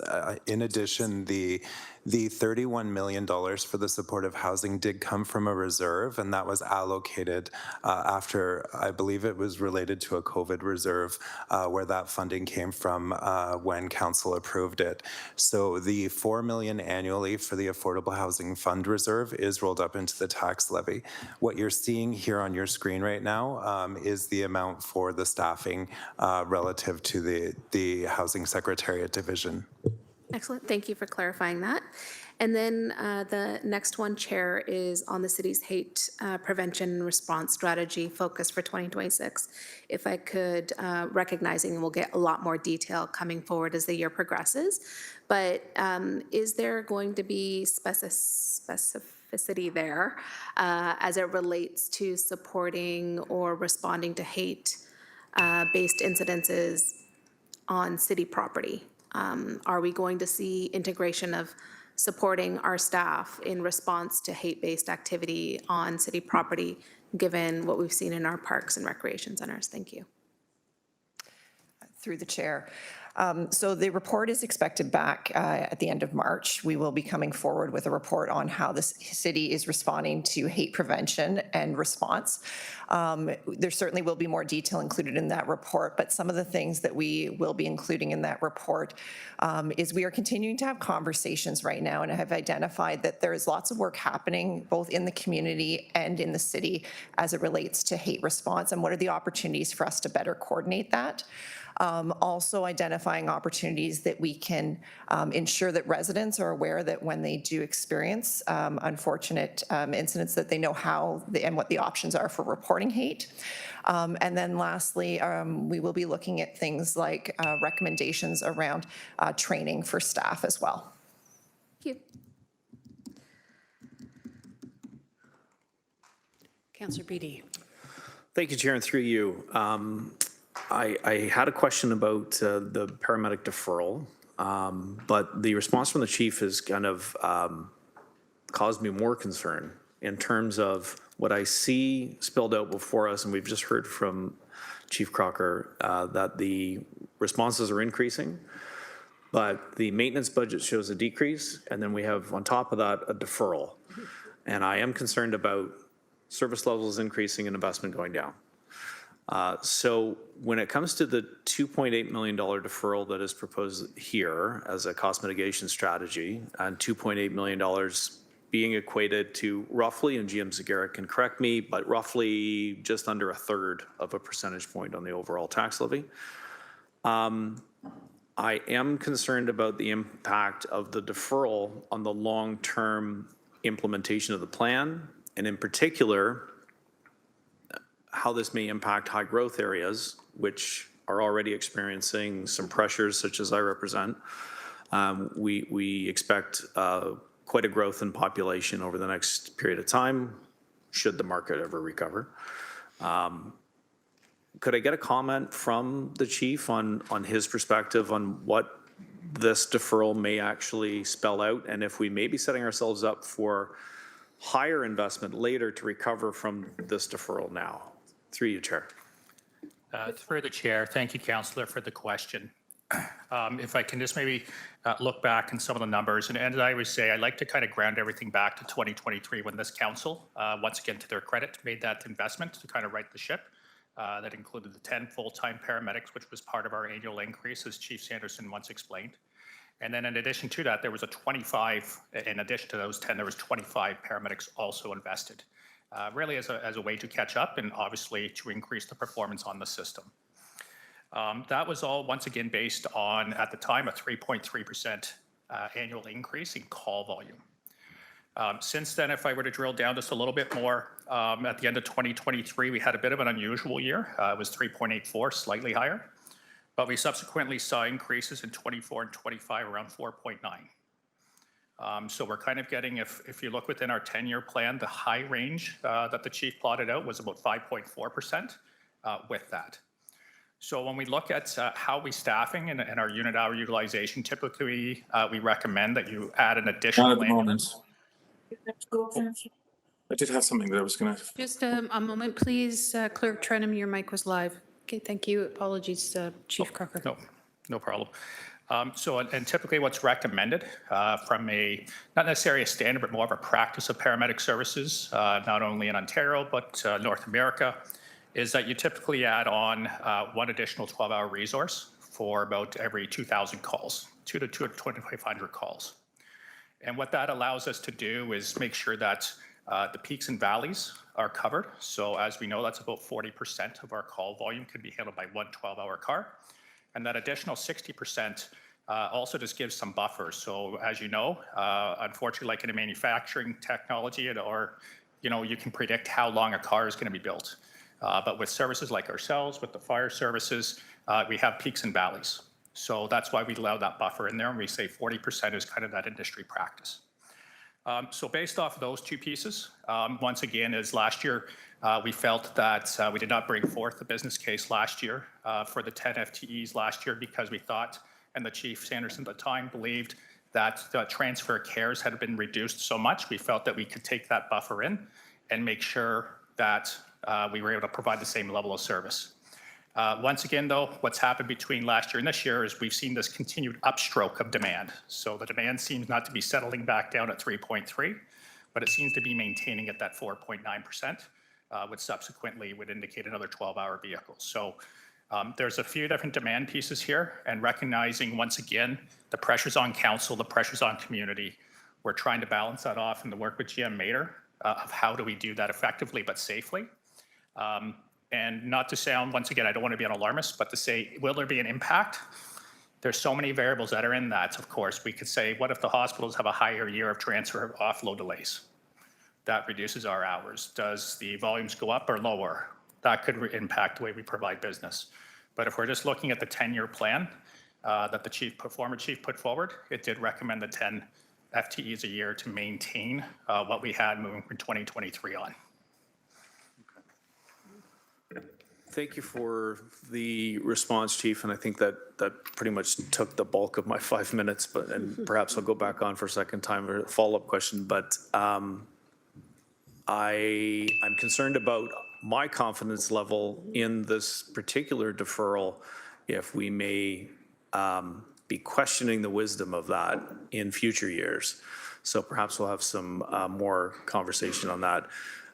Chair, I have a process-related question, so you can put me on for a second time. I think it's germane to the conversation we're having here, but it could have a broader context in terms of staff development of budget mitigation strategies as a whole, as a concept. So happy to go in for a second time. I know I've exhausted my 5-minute speaking time. If you wouldn't mind going on a second time, thank you. We are going to try and exhaust the first-time speakers list, and Mayor Horvath, you're up. Thanks very much. Just on this very topic, I'll be attending an event later on today, and I'm hopeful that I won't have to leave the meeting to do so, that it may be wrapped by that time. I don't know that I'm at liberty to kind of say exactly what the organization's going to announce, but there are some changes coming, particularly to St. Joe's and their psychiatric services provision of service. And so I don't know whether Chief Crocker might want to share whether there's a hope or an expectation that maybe some of these investments on the hospital side may have a positive impact on some of the services that that councillors are talking about, that are landing really with paramedics and your teams. If you don't mind, Chief, and again, trying to be sensitive to, not spilling beans that aren't ours to spill.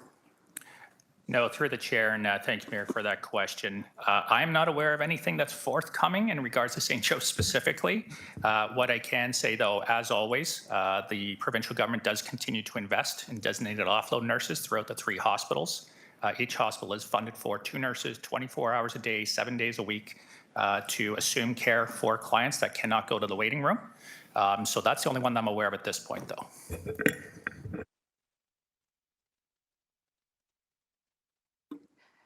Perhaps what I'll do then, thank you for that, through the chair, to the chief. Perhaps what I'll do then is, following the formal announcement that's coming soon, I'll send something out to the councillors so everyone's aware of what's happening. And again, I would hope that folks are sensitive to the fact that these are live issues and don't want to in any way do anything that's inappropriate in terms of the announcement that's coming. Thanks very much. Okay, thank you. So we have some time because we're just starting our budget deliberations on this matter. I think we have exhausted first-time speakers. Okay. Councillor Jackson. Thank you, Budget Chair Maureen Wilson. 2 or 3 more questions to General Manager Mader. General Manager, of your $350 million levy request, which is more than the $239 million police request on the levy, the Macassa Wentworth Lodge ONA contract negotiations that are still underway, without any details whatsoever, please, is the current contract offer embedded in your 2.1%? Through you, Budget Chair Wilson, please. Through the chair, I'm going to defer that question over to Director Eduardi for a response, please. Thank you. I want no details. I just want to know if that's in there or if we may need a potential budget pressure down the road. That's where I'm coming from. Through the chair, Holly Eduardi, Director of Long-Term Care and Seniors, to Councillor Jackson.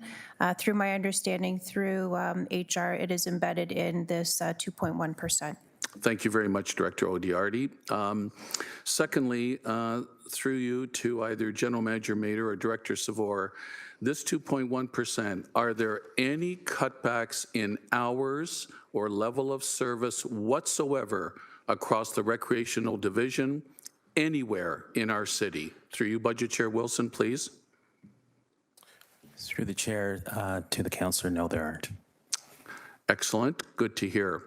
By the way, I want to thank Director Savor, especially his manager, Don Walton, for the soon-to-be reopened Huntington Park Recreation Center renovation and remodeling that the community is desperately looking for, not only through their capital, but also, don't forget, the Ward 6 Reserve offered up $550,000 to get it over the goal line.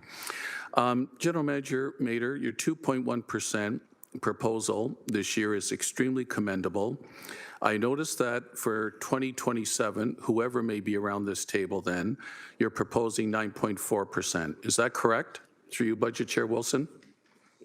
Through the chair to the councillor, that is the current standing, much like the forecast that was brought back to council in September, that when we're originally looking at it 8.8, and that these are the kinds of chores that staff will undertake as we look through 2027. We certainly know that that will not be an appropriate level, and we'll look at, as we work through the year to determine, where best to look for the opportunities, and also about, ensuring that we're staying, focused on core services and the importance that of maintaining the delivery of the things that we are truly, required to deliver. Thanks, GM Mader, for the sincerity of your answer. And I would just say, from my standpoint, Budget Chair Wilson, since my mathematics was questioned, if I add 2.1 with 9.4, that's 11.5 over 2 years. An everyday taxpayer could easily say, Tom, that's an average of 5.75%, which would be unacceptable over a 2-year period. Those are all my questions. Thank you, Budget Chair Wilson. Thank you. I'd like to recognize Councillor Pauls right now, please. Thank you. I want to thank my counselor to my right here for bringing this up. But anyways, I just, yesterday under the police budget, I also want to declare that I had a non-disqualifying interest in the police. My son is a police officer with the City of Hamilton. Thank you. Thank you. Councillor Cooper, please. Thank you, Chair. Through you, just as I look through this package, I mean, one of the things that would be most helpful going forward as part of our budget considerations is really any benchmarks we have. And to give us a sense of where we are, I mean, we look at how much money we're spending, like where are we when we look at our peer group? And so through you, Chair, to the General Manager, could you give us a sense of where we stack up and maybe just to run through these various areas? Are we top tier, bottom tier? Are we middle of the pack? How does the expenditures we're making for the service that we're getting stack up with our peer group across Ontario? Through the chair to the councillor, some parts of that we benchmark against how where other municipalities, we have comparators that, as far as the amount of delivery that we do and about the costing and that. So we could roll some of that up. I couldn't give you exactly, I know a number of other municipalities are currently in the process of doing their budgets at the present time. So we'd have to look at, how that stacks up. We do compare ourselves to the level of investments that other communities make compared to what we do in certain particular service areas. So we could give a summary of that, and maybe we could take it offline to, further understand what you would be interested in seeing. Thank you. And just through you, Chair, in terms of the budget process itself, hopeful that maybe next year as we, continue to enhance what we're doing, that we could include those benchmarking for all the various agencies and boards that come forward where applicable, as well as actuals. And so I'll just, wherever that might belong, I'll just mention that to you. I mean, we could take it offline and talk to the about this, but it's kind of important to the process, I think, going forward. Yeah, thank you, Councillor. I think if you're open to it and everybody can chew on this, I'm more than happy, as I absolutely retire as budget chair, to again do a one-on-one interview. Thank you. And focus on some of those information needs that you think would be helpful. Thank you. And submit it again accordingly. But I'll leave that with you to chew about. Thank you. Thank you. I appreciate that, Chair. I know I've heard last year you did that process and did it tremendously, so I look forward to that. Another question through you, Chair, to the General Manager. So, as recognized by other colleagues as well, I think 2.1 is a tremendous job. I mean, I'm personally looking for rate of inflation. When I heard at the door, people said, can't afford these tax increases, fixed incomes, I don't even get rate of inflation. And so I commend you and your team for coming in at 2.1%. But it also raises the question in my mind, what percentage would we be looking at next year? I mean, I'm used to an environment where we do budgets out for the next couple of years as well. And so I know there's a number of deferrals. What, if you were to look at it right now, based on the deferrals and the budget that you would have been building next 2 or 3 years out, what kind of rate of increase are we looking at for next year from your department? So through the chair to the councillor, the rate that I did demonstrate, I forget which slide number it's on, 27, that the forecast at the present time, the 9.4, does indicate those deferrals within that. Oh, I see, yes. So next year we'd be looking at a 9.4% increase from your department? Through the chair, yes, and as I indicated too, that with, that is the starting point for us, and that staff work very diligently to, because we know that that is not an acceptable level, and we'll do what we can through the year to ensure that that's not where we land at the end of the year. Thank you, General Manager. I appreciate your openness and your disclosure around this.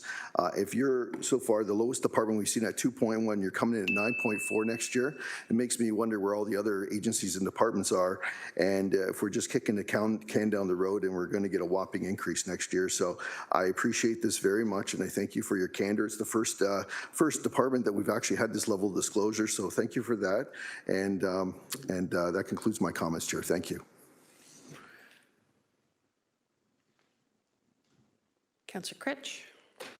Thanks. Before I ask my question, just a couple of responses here. I think that this information, I think, isn't different than the information we were presented. You're just, in the overall budget, in terms of the numbers, you're just presenting it to us here by going over that information. Is that correct, General Manager Major? So we have all this information already. You're just presenting it to us.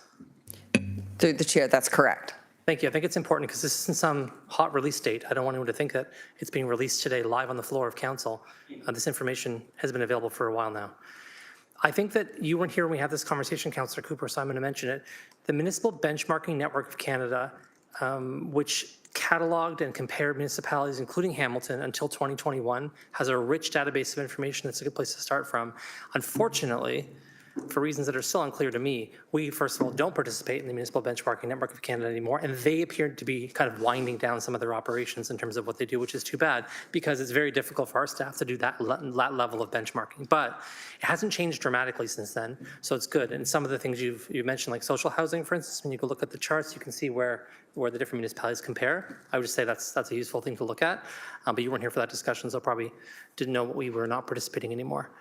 My question is just about the slides where you show the hierarchy. And so you show, yourself, general manager, and then you show all the people. And then the budget documents presented by GM Zagaric, he also has a slide like that, except the slide in that is different a little bit, as it shows that literally the individual number of people that report to all the different people. And in the slide there, it says minus 12.91, as in the 13 full-time equivalents that you mentioned are coming out. Can you just make that make a little more sense? Because when I look at it, right, what I say is you have one full-time equivalent that reports to you, and negative 13 are now reporting to you, right?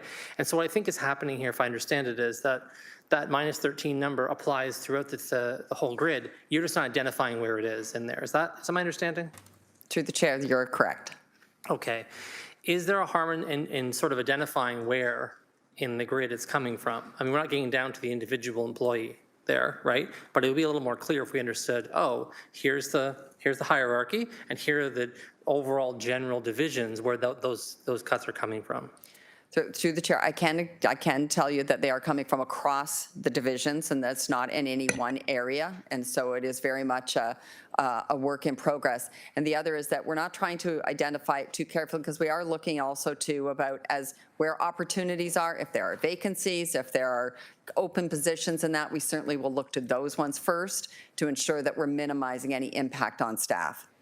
Okay, thanks for explaining. I just want to make sure I understood what the difference was and make sure that everybody else also knows that more detail is available in the overall budget. Thank you.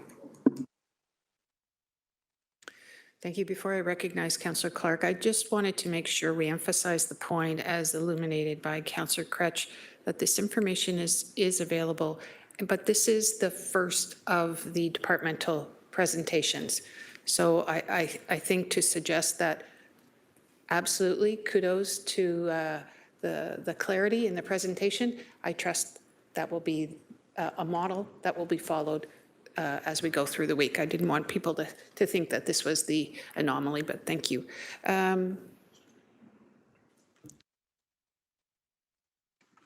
Thank you, Chair. Just 3 quick questions, and I hopefully have quick responses. A question about paramedics. At one time, we had a slightly different breakdown in terms of the different certifications that we have for paramedics. Chief, if you could provide the number of advanced care paramedics, that type of breakdown in terms of certifications. Offline, I'd be fine with that. And the amount of training that paramedics are receiving on an ongoing basis. Can I ask, Chair, from the fire department, I understood there was a long-term capital plan for a new fire station in the Hannon-Elfrida area, and that it was not necessarily tied to whether or not the expansion occurs. There's a need for that additional station there regardless, and I believe it was in the 10-year capital plan. So I'm just wanting an update on that, please. So through the chair to the councillor, you're absolutely correct, and thank you for the question. That station is still part of the planning process. In fact, we are working with other city stakeholders who have interest in the parcel of land that's at Upper Centennial and Highway 20. At this point, it looks like in terms of the timing for development, it's going to be a number of years out, probably 5 to 7. So we are also currently, councillor, looking at our options in terms of some potential redevelopment or expansion of the Isaac Brockton Mud Street Station to deal with the growth that's already taken place. And we are working in terms of doing a feasibility study on that currently. I think that's prudent, Chief. I think there might be a possibility of changing the size and scope of that station, and it would assist Upper Stony Creek. But I just want residents to know, if they're watching and listening, that we are still planning an expansion of services because of the expansions that are occurring right now in the community. Last question is about paramedics. I was under the impression, and I may have snoozed somewhere and misunderstood it. CH News, sometimes I just fall asleep. It just happens, you're gone. Oh, was that a burn? Never fall asleep when I'm reading the Hamilton Spectator, just for the record. Paramedics, I was under the impression that they can now triage patients and they can refer them to non-emergency agencies and departments. Could you speak to that just for a quick moment, please? Through the chair, thank you, Councillor, for the question. What you're referring to is what we call alternate care pathways, and that is under the auspice of the Ministry of Health. We work within our city as well as our base hospital medical director to create these alternate care pathways that may include treat and refer, treat and remain at home, those type of things. So each pathway has to be reviewed. It has to be agreed to by our provincial medical director, or sorry, by our local medical director, and then signed off by the Ministry of Health as a pathway. So we continue to explore those right now with that. So that will be an ongoing work in progress in an effort to divert as many people we can from the emergency. So is any of that diversion occurring now? I know it's not quite a budget question, but financially it really is, if we can divert people from taking up the ambulance. Through the chair, Councillor, we do have a partnership with St. Joe's currently, where we are able to transport people from addictions to Women's Kind, men's addiction shelter, USIP. So we do have some of those in place currently in regards to those specific programs. We have been talking with the hospitals about diversion to urgent care centers, which is already one that we could use, but we continue to work on that. And then subsequently, we are looking at some other opportunities, particularly with Director Audiari, in regards to long-term care transport. So there is that work that's ongoing. Thank you. Please keep us informed. I think those things are really important to us. Councillor Beattie, please. Thank you, Chair, and through you.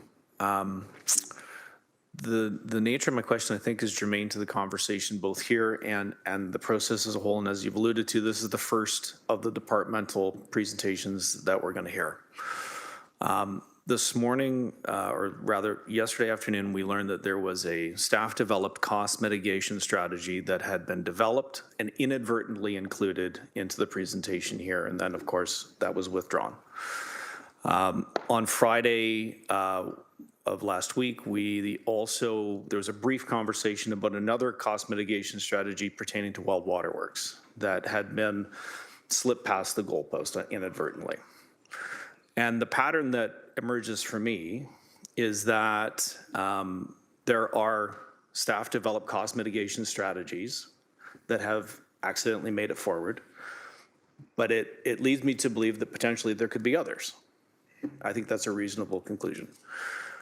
At a time when members of council have been asked to develop their own cost mitigation strategies to bring forward in the form of amendments to the budget, I am curious, or wanting to know potentially what other cost mitigation strategy scenarios have been developed by staff, and would members of council have access to those?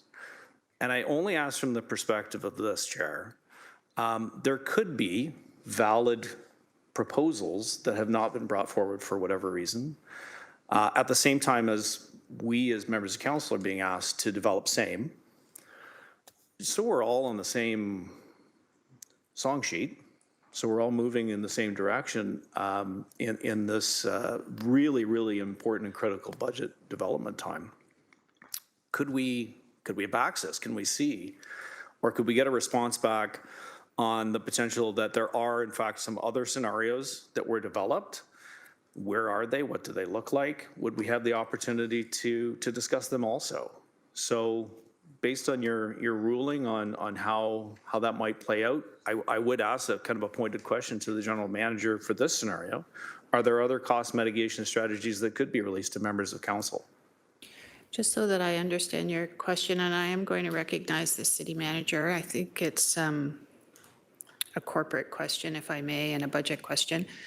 The question is, how can we see, or is there a repository of staff mitigation measures that were taken to achieve 4.25? And secondly, those that maybe hit the cutting room floor, you would like the opportunity to daylight those as well and consider. Is that a fair summary of your question? You've nailed it, yes. Okay. I'm going to look way, way up, and I'd like to recognize the city manager, please.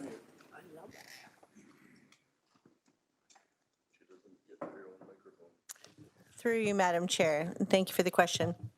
I'd like to take that back and consult with staff simply because the departments went through their own exercises, then brought forward certain items. SLT also went through exercises. And so I'd want to see how that is consolidated in a way that council members could view it before responding right now. That's all right with you, Chair. Would there be I don't want to steal your speaking time. In your consideration, could you just clarify, City Manager, when and how that that consideration might be shared with members of the Budget Committee?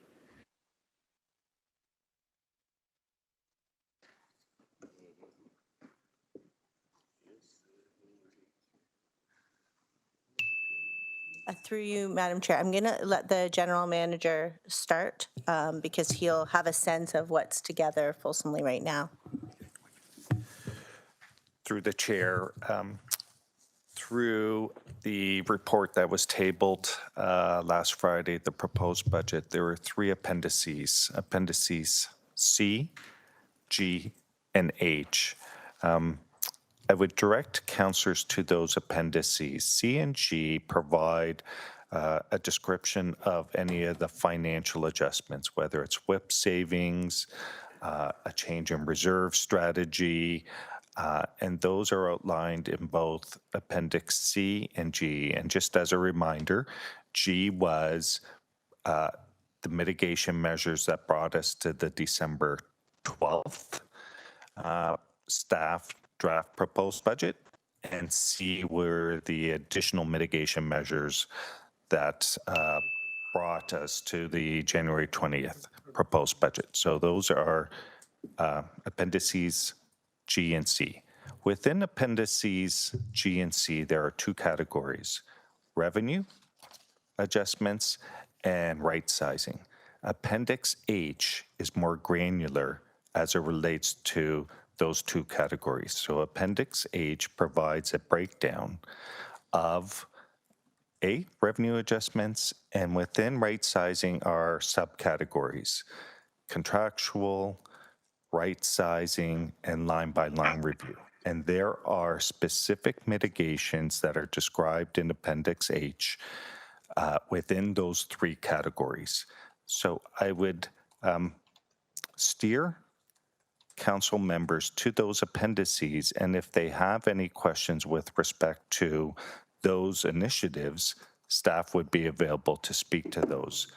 The one mitigation measure which is more aggregated is the staffing mitigation measure, as it potentially identifies identifiable individuals.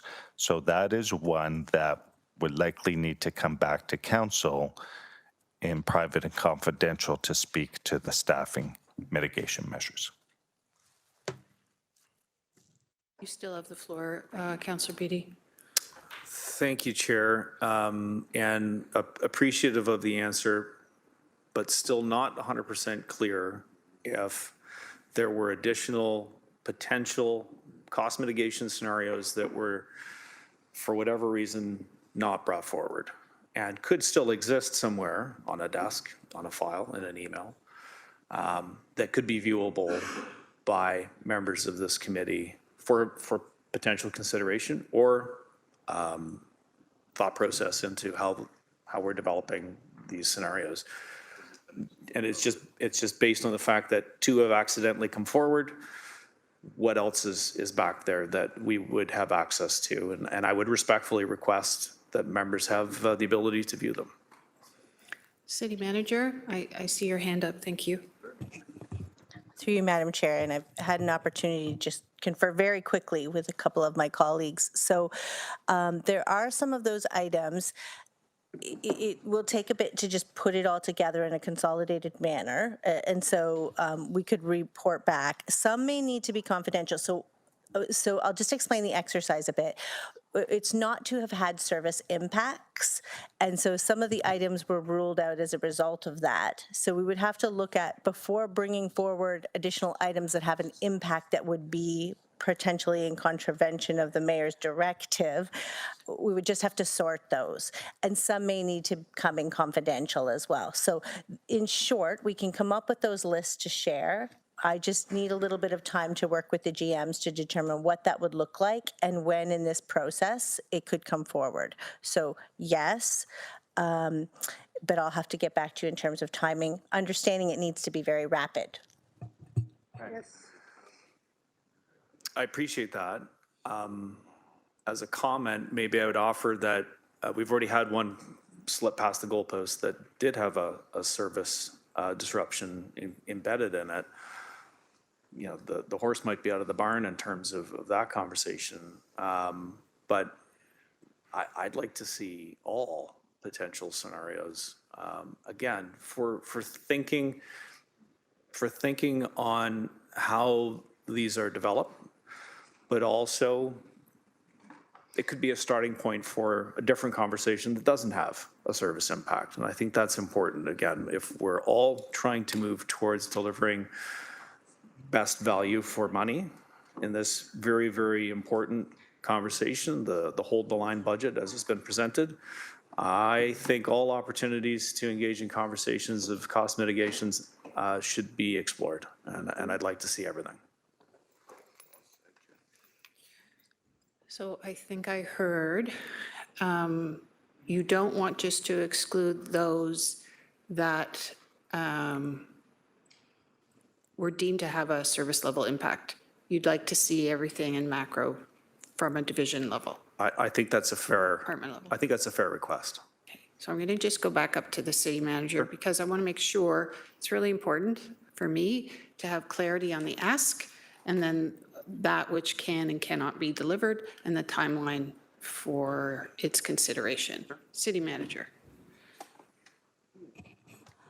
Through you, Madam Chair. At this point, I would suggest then that February 6th be used for a portion of that so that we have the ability to put it together. We would also need to have a private and confidential section for the areas because a lot of those would have staffing impacts as well. And so we would need to review some of that. Okay. If I may clarify, Chair, Yep, just please. very quickly, what I'm not asking for is a full-out presentation where, you know, somebody stands at a podium and says, here are all the things that we didn't bring forward. That's not what I'm asking for. It can be circulated, I think, very effectively amongst council members. I'm not trying to put anybody on the spot. I'm not trying to flush anything out. I just want to have the opportunity for myself and other members of council to be able to just view on what didn't make the cut. That's strictly it.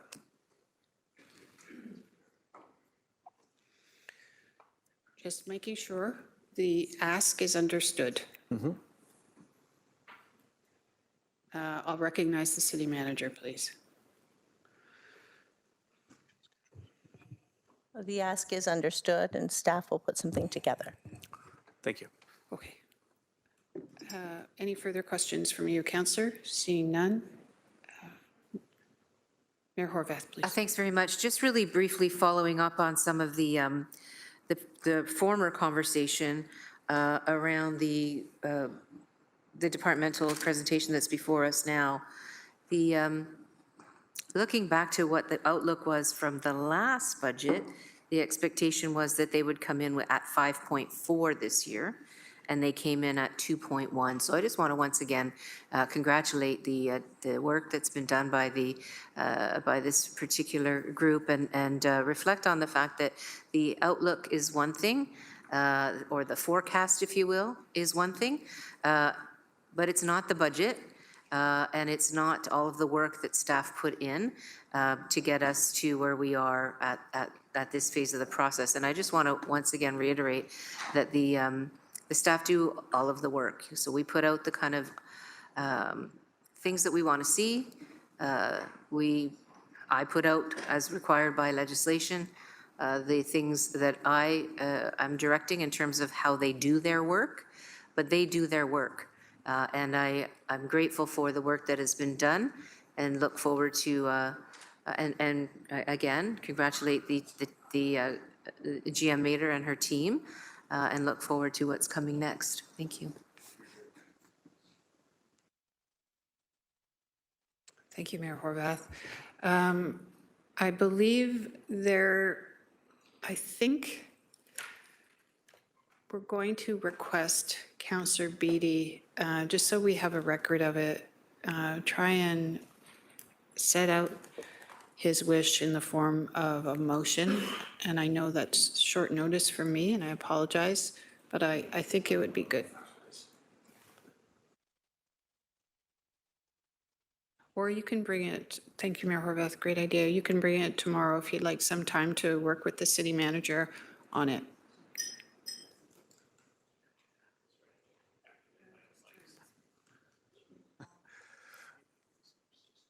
In collaboration with Elsie McCray, I think we're very, very close, and kind of a no time like the present, with the indulgence of the chair, perhaps a moment to just finalize and wordsmith. Talk amongst yourself. Okay, so how about we recess for 5 minutes, okay? It's moved by Councillor Kretsch and seconded by Councillor Nan. Okay, 15. We'll have a That was easy. slight break. Show of hands. Okay, thank you. We're going to break for 15. That means we will return here in 15 minutes. 11:50.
Thank you. Thank you if you're joining us again. It's the General Issues Committee budget meeting of January the 28th. We just had a very short break, and we're back at deliberations with respect to the Healthy and Safe Community budget presentation.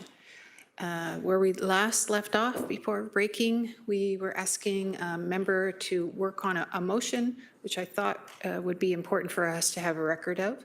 So I am, to that end, going to recognize Councillor Beattie, who I believe has used the time constructively to work on a motion for us.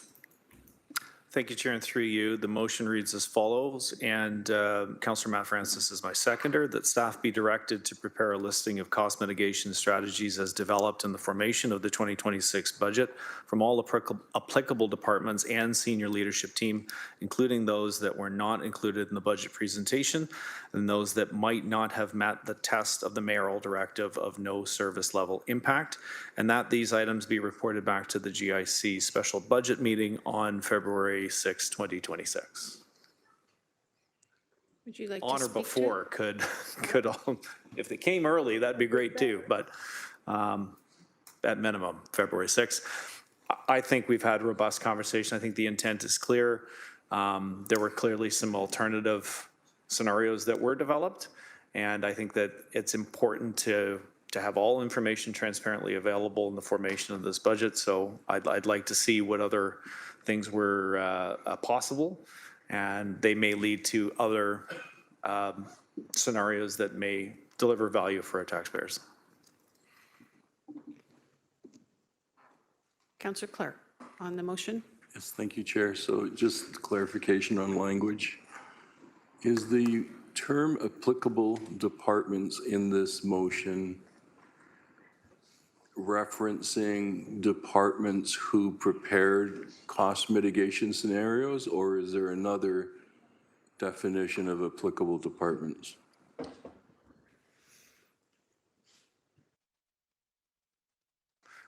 Councillor Beattie, you're the author, and you know it's important for your intent to be clear.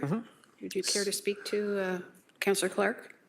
Yes, and through you, Chair, I'm open to a different wording, Councillor Clark, if that isn't abundantly clear, but my intent is this, that the various departments through the City of Hamilton are required to prepare the budget for their individual divisions, and it is my understanding now, as was unpacked by the City Manager, that alternative cost mitigation scenarios were developed by those individual departments. So the intent is to capture that all of the departments that have developed these cost mitigation strategies be required to submit them for council and viewing of council and committee. Thank you. Chair, may I ask GM Zagarek his interpretation? I'm not trying to draw the discussion out. I'm wanting to make sure that we get the information that we've agreed to request. And applicable departments seems to me it could be interpreted as there are some departments that won't be presenting information.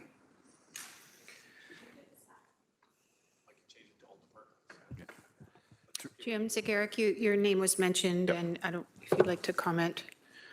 Through the chair, I don't know that the word applicable is necessary in that all departments identified mitigation measures, and so the list would include those mitigation measures that are already included in appendices C and G, and if not, that information then would come forward on February 6th. Thank you. I appreciate the GM's information. So friendly amendment, just remove that word. Thank you. Councillor Kassar, on the motion. Yeah, thank you. Just maybe a suggestion. I'm going to imagine there was a reason they may not have been included in the budget. So maybe this information should highlight that for council's consideration so that council understands why it wasn't included in the budget to begin with. Is that helpful? Do we need to amend would you mind awfully putting the motion back up again? Apologies to the councillors joining us virtually. So Councillor Kazar, if I could just go back to you again, could you restate your suggestion? Yeah, maybe it'd be helpful to have staff indicate why they were not included. So maybe language after on the third line, including those that were not included and why. So a decision-making matrix, Yes. who was voted off the island?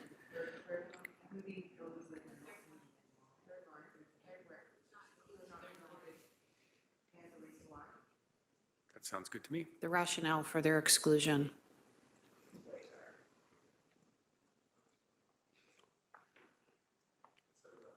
That's a friendly. Thank you very much.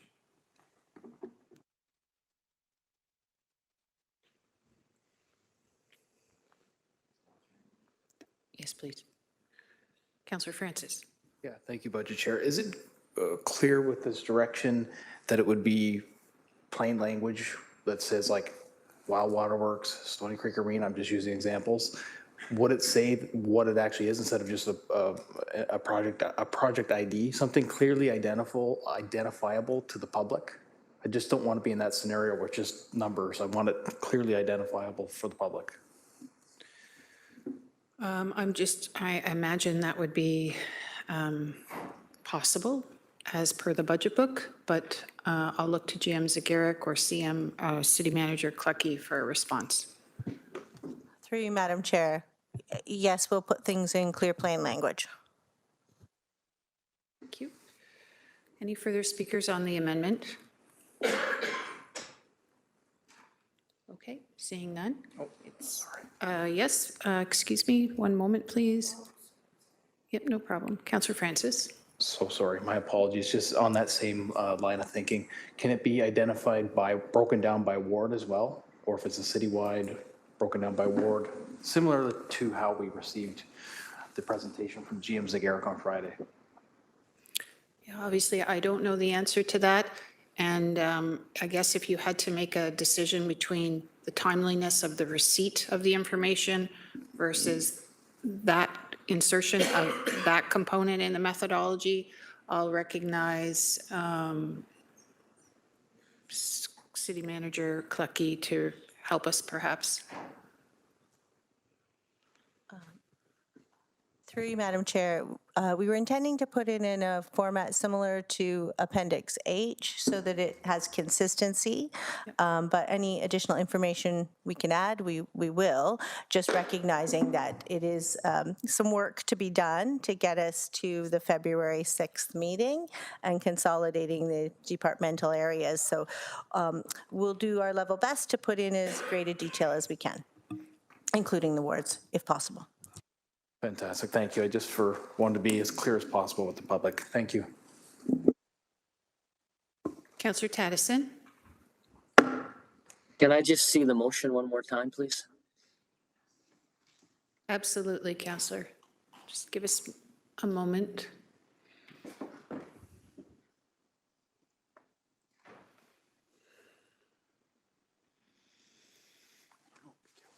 Are you able to see it, Councillor? I can see it now. I'm just reading it. Thank you. Can we just add an E to the end of the word rational? Always the principal. Sorry. Okay, I'm good with this. Thank you.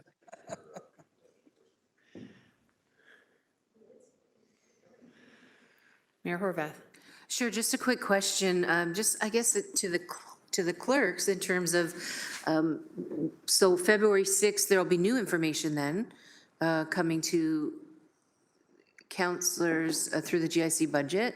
And then I just worry because I know that oftentimes there's concern that we're getting last minute information, and how do we make a decision when we're getting last minute information?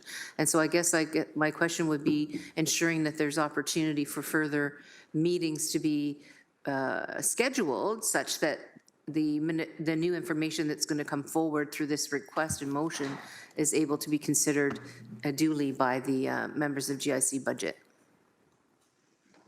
Elsie McCray. Through the chair, there is an additional opportunity for budget deliberations on February 13th, should committee need another date for budget deliberations as well. No, close. The day before Valentine's Day, Counselor. So I just might then just suggest that members change your meetings if you've already put some in that date, like to clear your schedules, because it's quite possible that that will be utilized with this coming forward, which is fine. I just don't also want to have, you know, folks saying, well, I now had to clear my schedule because things didn't go the way that I expected them to go. I just know this place a little bit, getting to know it a lot better in this one. But thanks very much. I appreciate that. Yep, thank you. I think, given the importance of the deliberations, we're going to reflect these wants in your schedule, and I know you will prioritize it accordingly and spend the month with me. Thank you. Any further speakers on the motion? Seeing none, it's been duly moved and seconded. If we can have an electronic vote to that end. Thumbs up from Councillor Jackson, and thumbs up from me, please.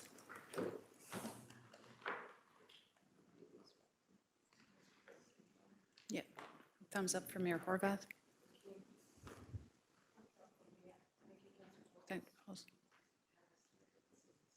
Councillor Tattison? Oh, up, yep, got it. Okay, that carries 15-0. Thank you, members. Are there any further questions? Okay, so we're going to move to receive the presentation. Councillor Paul, seconded by Councillor Clark. Hands up or down, please. And upon its receipt, that carries. Thank you. Any notices today? Seeing none, we are adjourned. See you tomorrow. Thank you. Great job, Chair. Committee